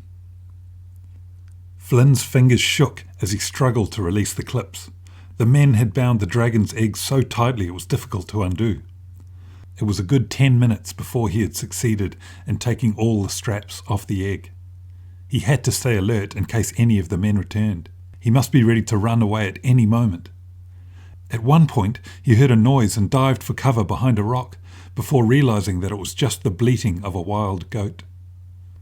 "Now to make sure they get themselves a nice, fat rock," he said to himself with a grin. He walked 50 steps back from the hill, pulled out the phone and aimed it at the slope. As before, the eggs glowed blue while the rocks remained grey. Using the phone, Flynn selected a nice big rock close to where the men had trussed up the egg. Working quickly, Flynn dragged all the straps to the big rock. He tied the straps to it, trying to make it look like the men had done it. It was another 10 minutes before he was satisfied, and he sat back to examine his work. It was trussed up nicely, with a steel clip at the top where a helicopter could attach a hook. "I hope this works," he said to himself. Picking up his rucksack and slingshot, Flynn plunged back into the forest and ran towards the Mystic Mountains. He ran until his lungs were fit to burst, and even then he didn't slow down. He was afraid he had spent too much time strapping up the rock, and feared he might be too late to stop the men from killing a dragon. The other problem was that he only roughly knew where he was going. He must be careful he didn't suddenly come upon the men. Flynn ran out of the colossal forest and up into the mountains. He kept running until he could see that he was approaching a large basin, the crater of an ancient volcano. When Flynn got near the edge of the crater, he slowed to a walk. Finally, he stopped and lay down on his stomach. Keeping as low as he could, he dragged himself to the lip of the crater. As he came to the edge, he suddenly heard voices. At the same time, he saw something so incredible it took his breath away. Chapter 16. Paddy was exhausted. He could barely see straight, but he kept running. He didn't know how far he had travelled, and he wasn't sure how much longer he could keep it up. He was discovering just what his body was capable of. Paddy was concentrating so hard on trying not to trip as he ran that he almost crashed into Clappers. The horse was running hard in the opposite direction, following Lightning's cries from high above. Her hooves skidded in the leaves as she came to a stop. "Clappers!" yelled Paddy. "Am I glad to see you?" He threw his arms around her neck as she whinnied softly. Just then, Lightning came swooping silently through the trees, turned sharply and landed on Paddy's shoulder. "Good boy, Lightning," said Paddy. He could see there was a note attached to the falcon's leg. He untied the string, unrolled the note, and recognised his mother's handwriting. "Dear boys, we are so very worried, but we have done just as you asked. Please be careful and hurry home to us. Love Mum, Dad, Granny, Grandad and Ada." Clappers pawed the ground, then lowered her head to nuzzle Paddy's face. Paddy laughed and whispered in her ear, "You're going to have to run like crazy, Clappers. Faster than you've ever run before. Are you ready?" Clappers let out a loud neigh. She was ready. Paddy leapt upon her back, glad to finally give his tired legs a rest. He gripped the horse's body with his knees, and he held tight to her powerful neck. "Let's go!" he shouted, turning his horse in the direction of Mount Monstrous.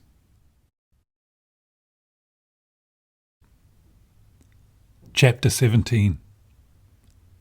In every direction Flynn looked, there was a flying dragon. If he'd been able to stop the whirling, swooping dragons for a moment, he guessed he would have counted over 100 of them, soaring in the sky or zooming low over the bottom of the crater. It was truly an incredible sight. He and Paddy had never been allowed here before. For a minute he simply watched, his mouth hanging open at the spectacle. He marvelled at the way they flew, able to turn almost as quickly as a swallow and fly almost as fast as a falcon. They twisted and soared upside down or looped the loop with ease. There was an incredible array of colours. Some were sky blue, others were the deep green of the sea on a cloudy day.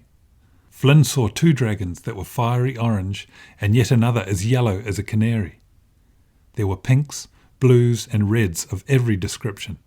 Some of the dragons were even a snowy white. All of them had a sparkling, shimmering quality to their skin, like that of a fish or a snake. Every so often, one of the dragons would breathe out a powerful and terrifically hot streak of fire. Indeed, there wasn't a green tree or bush to be seen in the entire crater. Everything had been burned black by the dragon's fire. Suddenly, Flynn heard the sound of the men's voices again, coming from somewhere below him on the slope of the crater, but he couldn't see anything. For a minute or two, he watched carefully.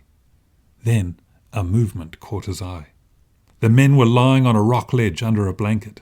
The clever pattern on the blanket made it look the same colour as the ground. Flynn guessed that it was so the dragons wouldn't spot the men and attack them. Then Flynn saw something that made his heart sink.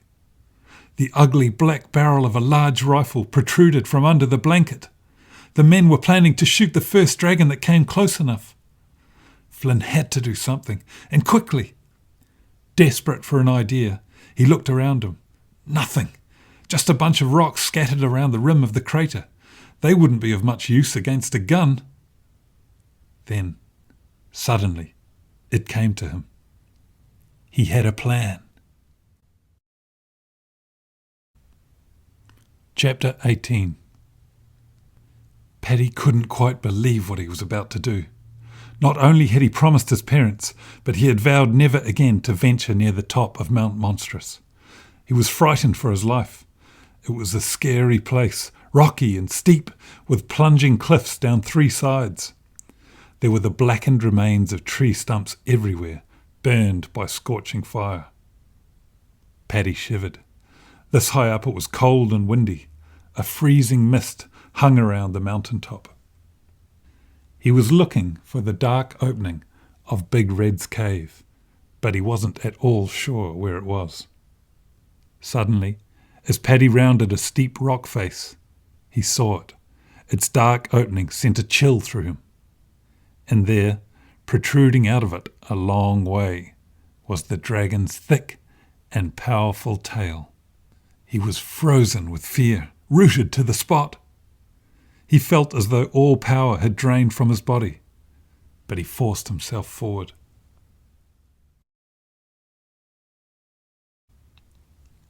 Chapter 19. Working quickly, Flynn dragged a dozen rocks to the very edge of the crater. He was directly up the slope from where the men were lying under their camouflage blanket. He placed the rocks carefully, quietly, in a pyramid-shaped stack, using a short, strong stick to prop up the rock at the very bottom of the pile. Suddenly, there was a loud explosion. The men had fired the gun at a dragon. Flynn dived to the ground, hiding behind his rock pile. From his vantage point, he could see that the men had missed the dragon, but now he expected 100 dragons to launch an attack. But, because of all the noise coming from the roaring dragons and their fiery breath, the sound of the gun went unnoticed, even by the lucky dragon that had almost lost its life. Flynn knew he had to move quickly. Reaching into the leather pouch on his belt, he grabbed 3 stones and put them into his mouth. Staying on his belly, he pulled himself over the rim of the crater and started to slide down towards the men. As he slid, some small pebbles rolled down the hill. For a moment, Flynn froze as a shower of gravel travelled down the slope and pitter-pattered on the men's blanket, but the men were too absorbed in their work. They were trying to line up another dragon in the awful gun's sights. Flynn was making for a rocky outcrop that lay just to one side of where the men were lying. He judged it would be just large enough for him to hide behind. Within 30 seconds, he was crouched behind it. Now he was close enough to hear what the men were saying. "There's one circling, just there. It's coming closer. It's a beauty. Get ready. Take aim." Flynn turned to look at the men's target. He gasped. It was a stunningly beautiful, bright green dragon with shimmering orange wings. Its skin seemed to glow and pulse as the light reflected from its scales. He was spellbound by the amazing way it flew, making tiny adjustments to its wings to fly and turn with incredible speed, power, and grace.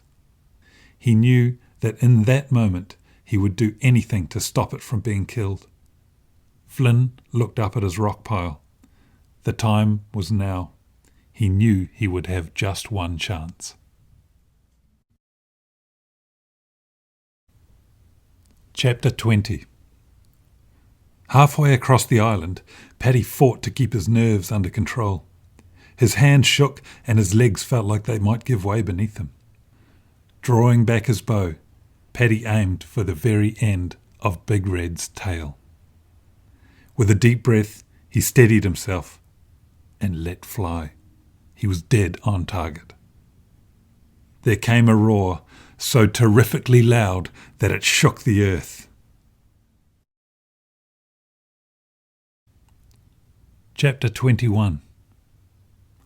Flynn took a stone from his mouth and placed it in the pocket of his slingshot. He pulled it back to his cheek.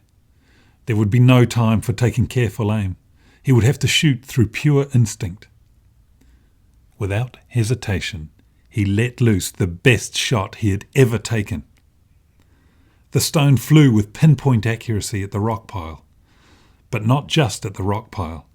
In fact, the stone was speeding towards the short, stout stick that held the rock pile in place.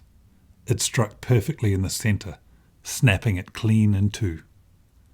Flynn held his breath.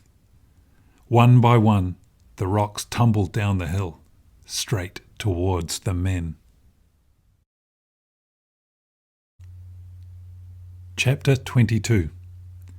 Paddy slid and sprinted down through the sparse forest and rocky slopes of Mount Monstrous, faster than he'd ever run before. He had already cut his shin badly on a sharp piece of rock, and his face was bleeding from the thorns of an overhanging blackberry bush. But it didn't slow him down at all. He ran so quickly and on such a steep slope that he almost fell several times. As he passed by small trees, he grabbed them to steady himself. Paddy didn't dare take even one look behind him. He could hear the terrific noise of trees being toppled like matchsticks, giant rocks being dislodged and rolling down the hill, and worst of all, the dragon's terrible roars. Despite how quickly Paddy was running, he knew Big Red was catching up, but he was close to the bottom of Mount Monstrous and the relative safety of the thicker forest. There, the dragon would have trouble spotting him. He might just make it in time. When Paddy suddenly came to the edge of a cliff, he realised in horror that he'd taken a wrong turn. It wasn't a high cliff, but it was far too high to jump down without breaking an ankle. At the bottom of it, he could see Coco, who had run off ahead at the sound of the dragon's roar, and Clappers, who had been happily chewing on new fern fronds, but now stood to attention as she heard the terrible sound of the dragon coming down the hill. There was no time to retrace his steps and come down safely. Paddy was trapped. He looked up the hill to see Big Red smash through the last line of trees as if they were made of paper. Paddy saw a huge ball of fire forming in the back of his open mouth. Desperately, he looked around him. Then he saw his only chance. A young tree grew at the very edge of the cliff. Its trunk was no thicker than Paddy's wrist, but it was tall and strong. Somehow it had managed to grow amongst the rocks, its roots snaking around them and down into the soil. Paddy ran to it and, leaping up, grabbed the tree as high up the trunk as he could. As he'd hoped, it bent over like a fishing rod under his weight. He climbed the trunk higher and it bent some more. He expected it to snap at any moment, but it held. As he moved along the trunk, it bent more and more until slowly he sank below the top of the cliff. Suddenly, above him, Paddy felt a ferocious heat as Big Red's fireball flew across the ground and out over the edge of the cliff. Clappers gave a loud, frightened whinny from below, but bravely she held her ground. The fireball set the stump of the small tree ablaze and weakened it. Paddy began to drop even further towards the ground. He swung his legs. Just as the tree cracked and broke, Paddy let go, flying through the air and landing squarely on Clapper's back. She reared up on her hind legs. "Run!" he yelled, and the horse took off so fast that Paddy could barely hold on. At breakneck speed, Clappers leaped over large boulders and fallen trees. Paddy turned to look.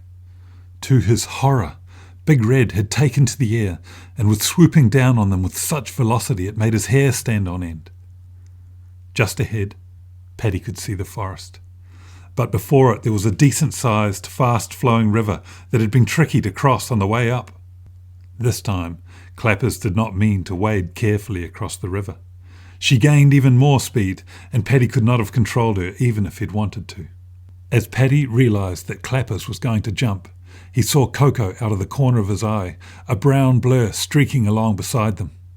She was running at the speed of a lioness, her back arching and bending with the effort. But she would never make it across the river in time to get away from Big Red, and there was no way she could leap across it. "Coco!" he yelled. "Up! Up!" Coco understood. Making use of a fallen tree that sloped gently upwards, she ran along the trunk and leaped into Paddy's outstretched arms. At the same time, Paddy felt the horse's muscles bunch and coil underneath him as she prepared to make the biggest jump of her life. She leaped. Her nose stretched forward, her ears flattened against the top of her head. Her front legs curled up high under her chest, and her back legs and tail streamed out behind her. For the longest time she seemed to hang in the air, and Paddy felt like he was flying. An incredible roar came from right behind them, but Clappers didn't miss a beat. She landed on the other side of the river without breaking her stride. Paddy, off balance due to the weight of his heavy dog, almost fell, but managed to grip Clappers' body with his knees. In seconds, Clappers, Coco and Paddy had raced headlong into the thick forest.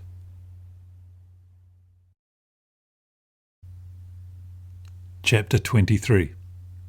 At the same moment Scar pulled the trigger, he was struck on the back of the neck by the first of the rocks. The gun fired, but his aim was off because of the falling rock, and the bullet missed the green dragon by inches. Flynn saw the dragon shudder in the air. He saw its head swivel towards the men. In the same instant, Flynn realised that the dragon had also spotted him. The rest of the rocks bounced down the hill, most of them harmlessly missing the men. Flynn knew they weren't really big enough to hurt them, but that was also part of his plan. The men threw back the blanket and, shouting in anger, looked up the hill from where the rocks had come. They ran to find the culprit. Flynn saw his chance as the men scrambled up the hill. Keeping low, he sprinted across to the rock shelf on which the men had been lying and dived down below it. He reached up over the ledge and his fingers searched out the cold steel of the rifle's barrel. Flynn took the 2 remaining stones from his mouth and pushed them as deep as he could into the barrel of the gun. Now he had to get out of sight. But just as he was about to scramble back to the cover of his rock, he heard the men's voices above him on the ledge. They'd come back to finish the job. "Am I bleeding?" Scar said. "I've got a terrible headache." "Shut up," snapped Scorpion. "Stop crying and shoot one of the stupid things." Flynn flattened himself to the ground. He was directly below them and could only just stay out of sight. When he looked up, he could see the barrel of the gun moving onto its target. Suddenly, from behind him came a terrific roar. Without turning around, he knew that it was the Green Dragon. His heart sank. "Now!" shouted Scorpion. "Fire!" There was a blinding flash and a deafening explosion. Dazed, shocked, and unbearably sad, Flynn dropped his head into the dirt. Chapter 24. Paddy rode clappers with all his skill as she zigzagged her way through the trees at top speed. Sometimes he had to slide over to the side of her body and hold on tightly to her neck as she ran under low branches. Coco galloped alongside, happy to be off the back of the horse. All the while, above them, Paddy could see Big Red flying above the treetops, but the dragon could do little to catch them and had to be content with roaring loudly. Once he swooped and sent a scorching fireball down towards them as they crossed another stream, but they were gone into the forest on the other side before it hit the ground. But Paddy could see that this time Big Red wasn't simply going to give up. He was intent on revenge. Every now and again, Paddy heard a squee and knew that lightning was sounding the alarm that the dragon was getting close. In this way, he and Clappers moved safely through the forest.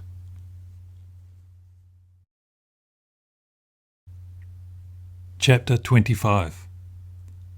When Scar fired the gun, there was a blinding flash and a boom so loud it almost burst Scorpion's eardrums. He saw the recoil from the rifle smash the butt so hard into Scar's shoulder that the idiot almost lost his grip on the gun. When the smoke cleared, Scorpion looked at the barrel in disbelief. It had split open and peeled back like a banana skin. It was completely ruined. Slowly, he regained his senses. He'd read about this sort of thing. It usually happened when the barrel was blocked, often if it has been dropped into the mud and stones become lodged in the barrel. But the men had been so careful not to let anything like that happen. He'd personally cleaned and oiled it himself that morning. It was as clean as a whistle. He stared hard at Scar.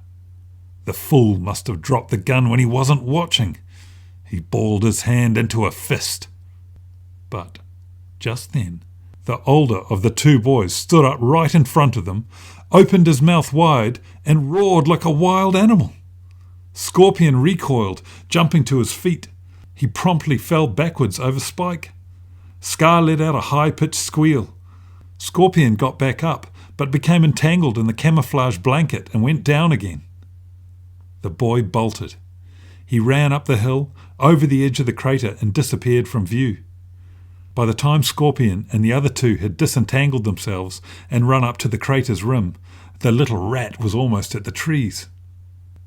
As Scorpion watched, he saw the boy stop, turn, and search the sky above him. Scorpion got a prickling sensation of fear and followed the boy's gaze directly above him. There, plummeting from the sky like a giant bird of prey, was the green dragon, a fireball growing in its mouth. Scorpion said nothing. He simply put his head down and ran for his life towards the forest, after the boy who had now disappeared among the trees. Scar and Spike raced after him, just making it to the safety of the trees before the green dragon swooped down and set the grass ablaze with a hot streak of fire.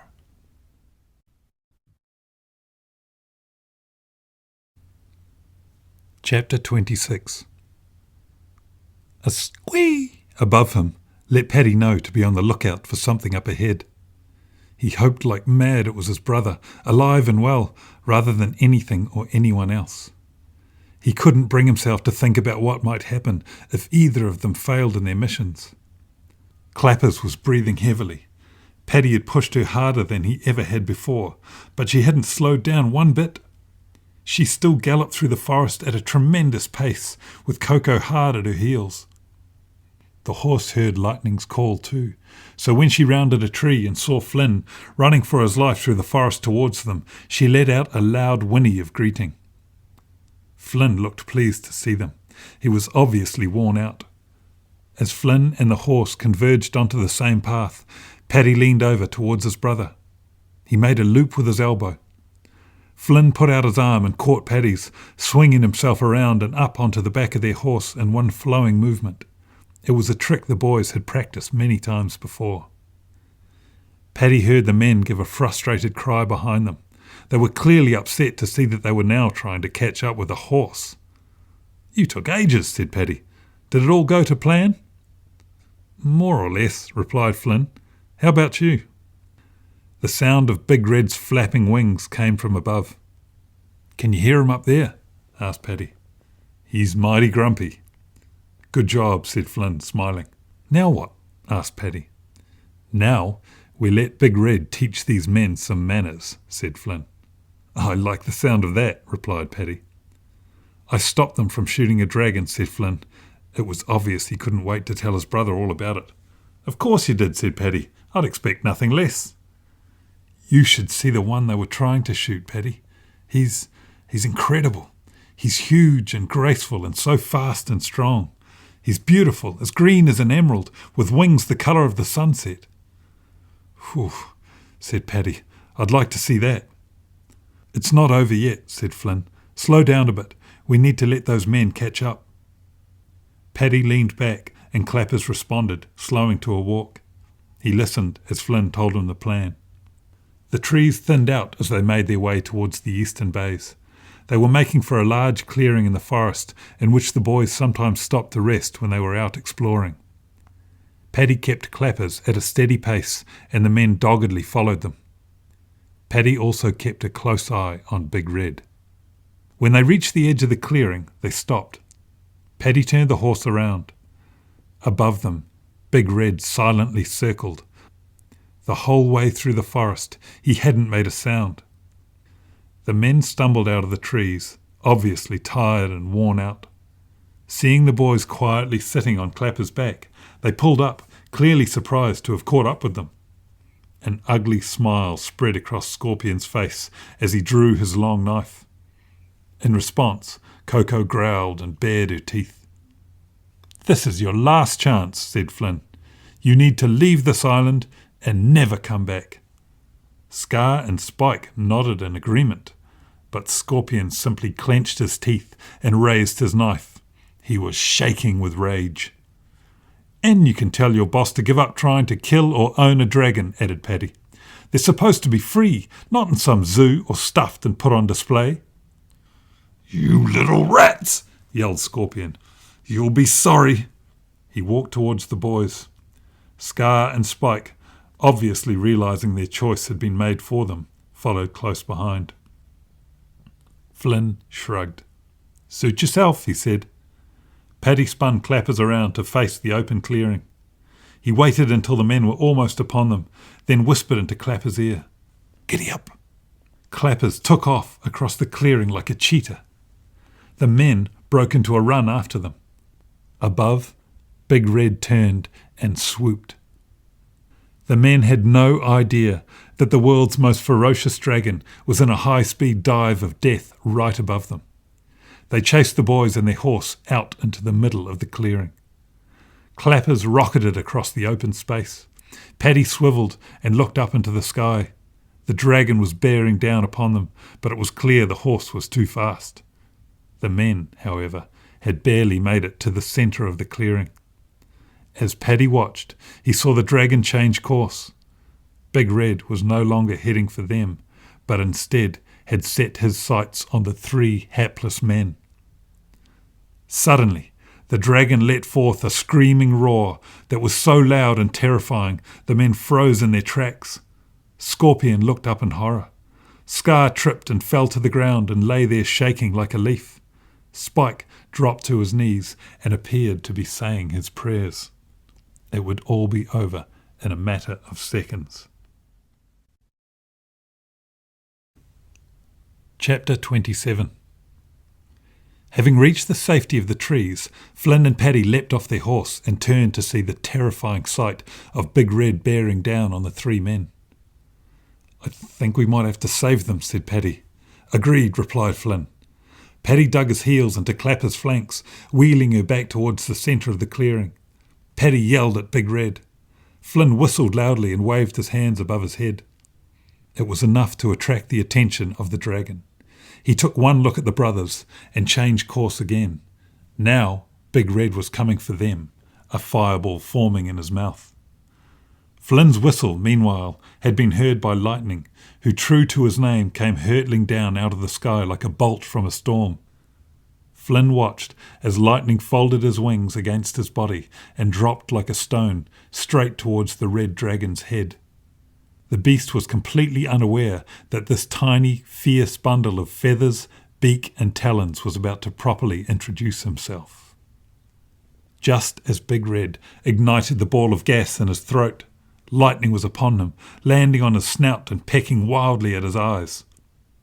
As well as enraging the dragon, it also put him off target, and his fireball hit the earth halfway between the boys and the 3 men.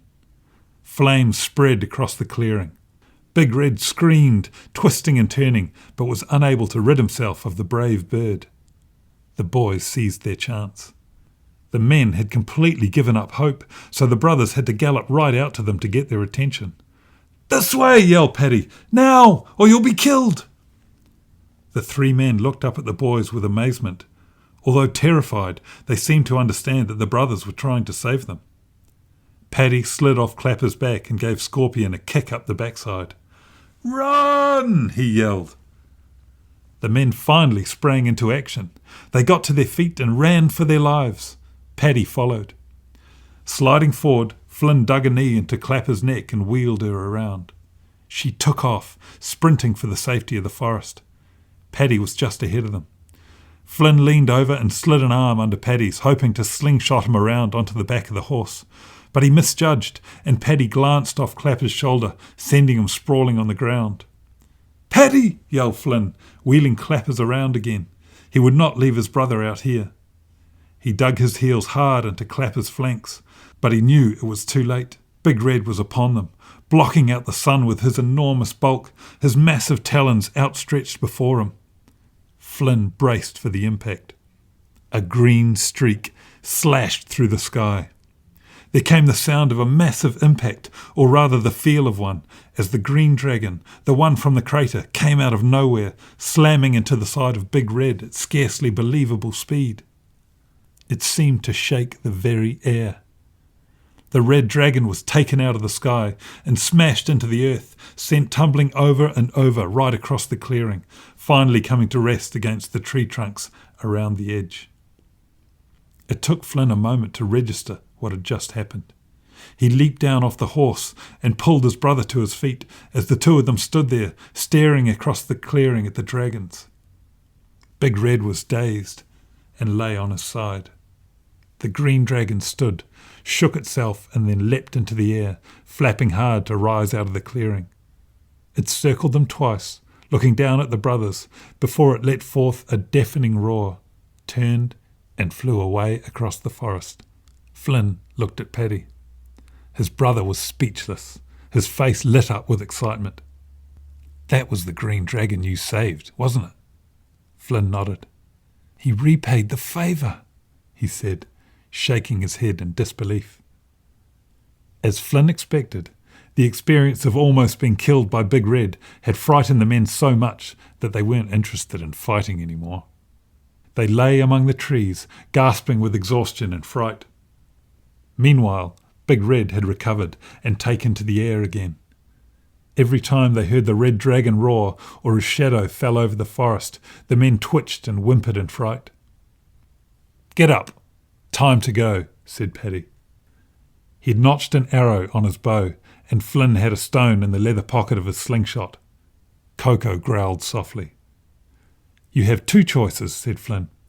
"Either we leave you here, right now, and you figure out how to get home on your own, or come with us, do exactly as we say, and you might stand a chance of escaping this island with your lives." Spike nodded furiously, hoping that his leader would agree. "Keep in mind that Big Red up there knows that you're weak. He will keep hunting you until he catches you," added Paddy. Scar looked as though he might cry at any moment. "So, what's it going to be?" asked Flynn. "All right," said Scorpion. "You win." "That's the first smart thing you've said since you got here," said Paddy with a smile.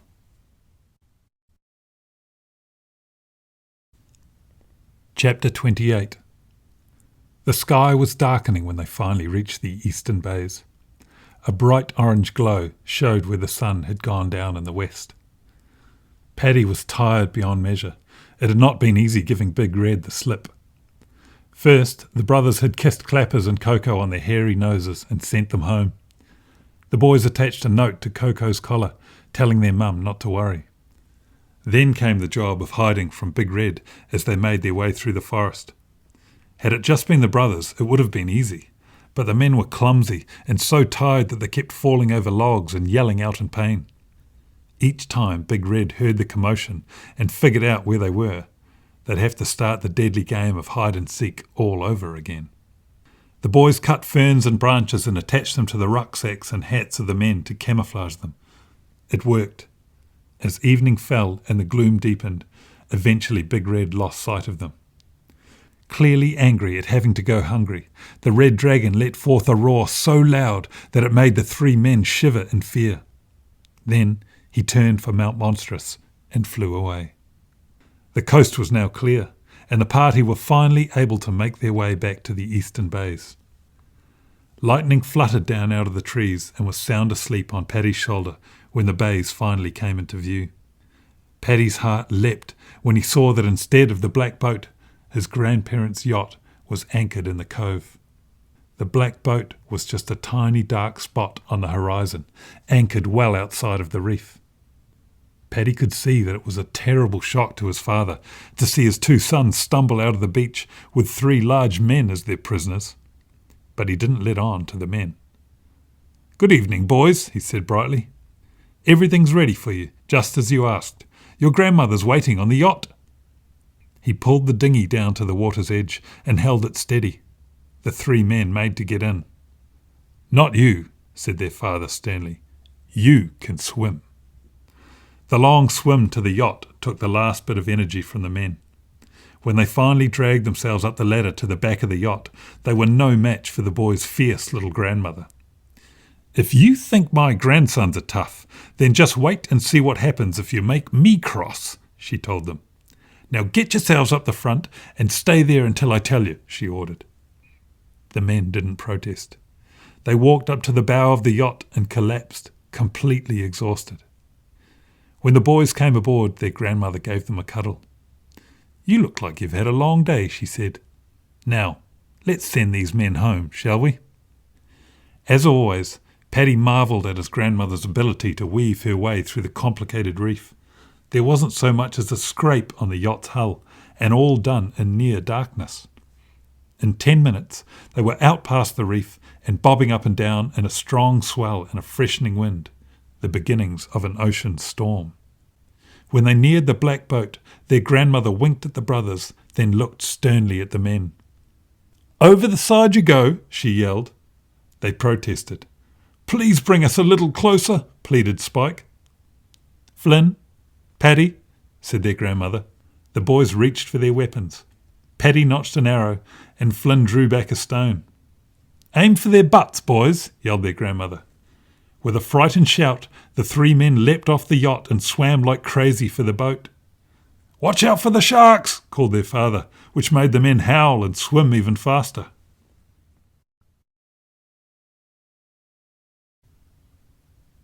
Chapter 29. It was late when the little yacht finally nosed into Home Lagoon. The boys were sound asleep under the starry sky, curled up on deck and wrapped in the yacht's silky spinnaker.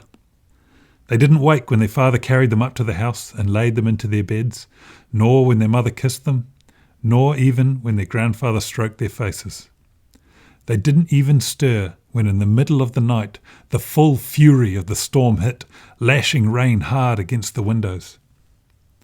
They slept the deepest sleep of their young lives. Very early the next morning, the 3 men were still only halfway home, battling large waves, soaked to the skin, and so cold and tired they could hardly stand. "I'm never going back to that island as long as I live," said Scar. "Me neither," said Spike. "Lucky we didn't completely fail," said Scorpion. "At least the Pitbull will get his dragon's egg." Back on the island, Flynn and Paddy were woken by the thudding sound from the rotor blades of a helicopter passing over the house. "It's a long way to come for a rot," said Flynn. Paddy giggled. Then the Dragon brothers turned over and fell back to sleep. The end. I really hope you enjoyed The Dragon Defenders Book 1. Please do leave a review if you feel so inclined. Remember also there are 4 other books in the Dragon Defenders series. You can listen to them all. The Dragon Defenders audiobooks can be purchased from your favourite audiobook retailer and are available all around the world.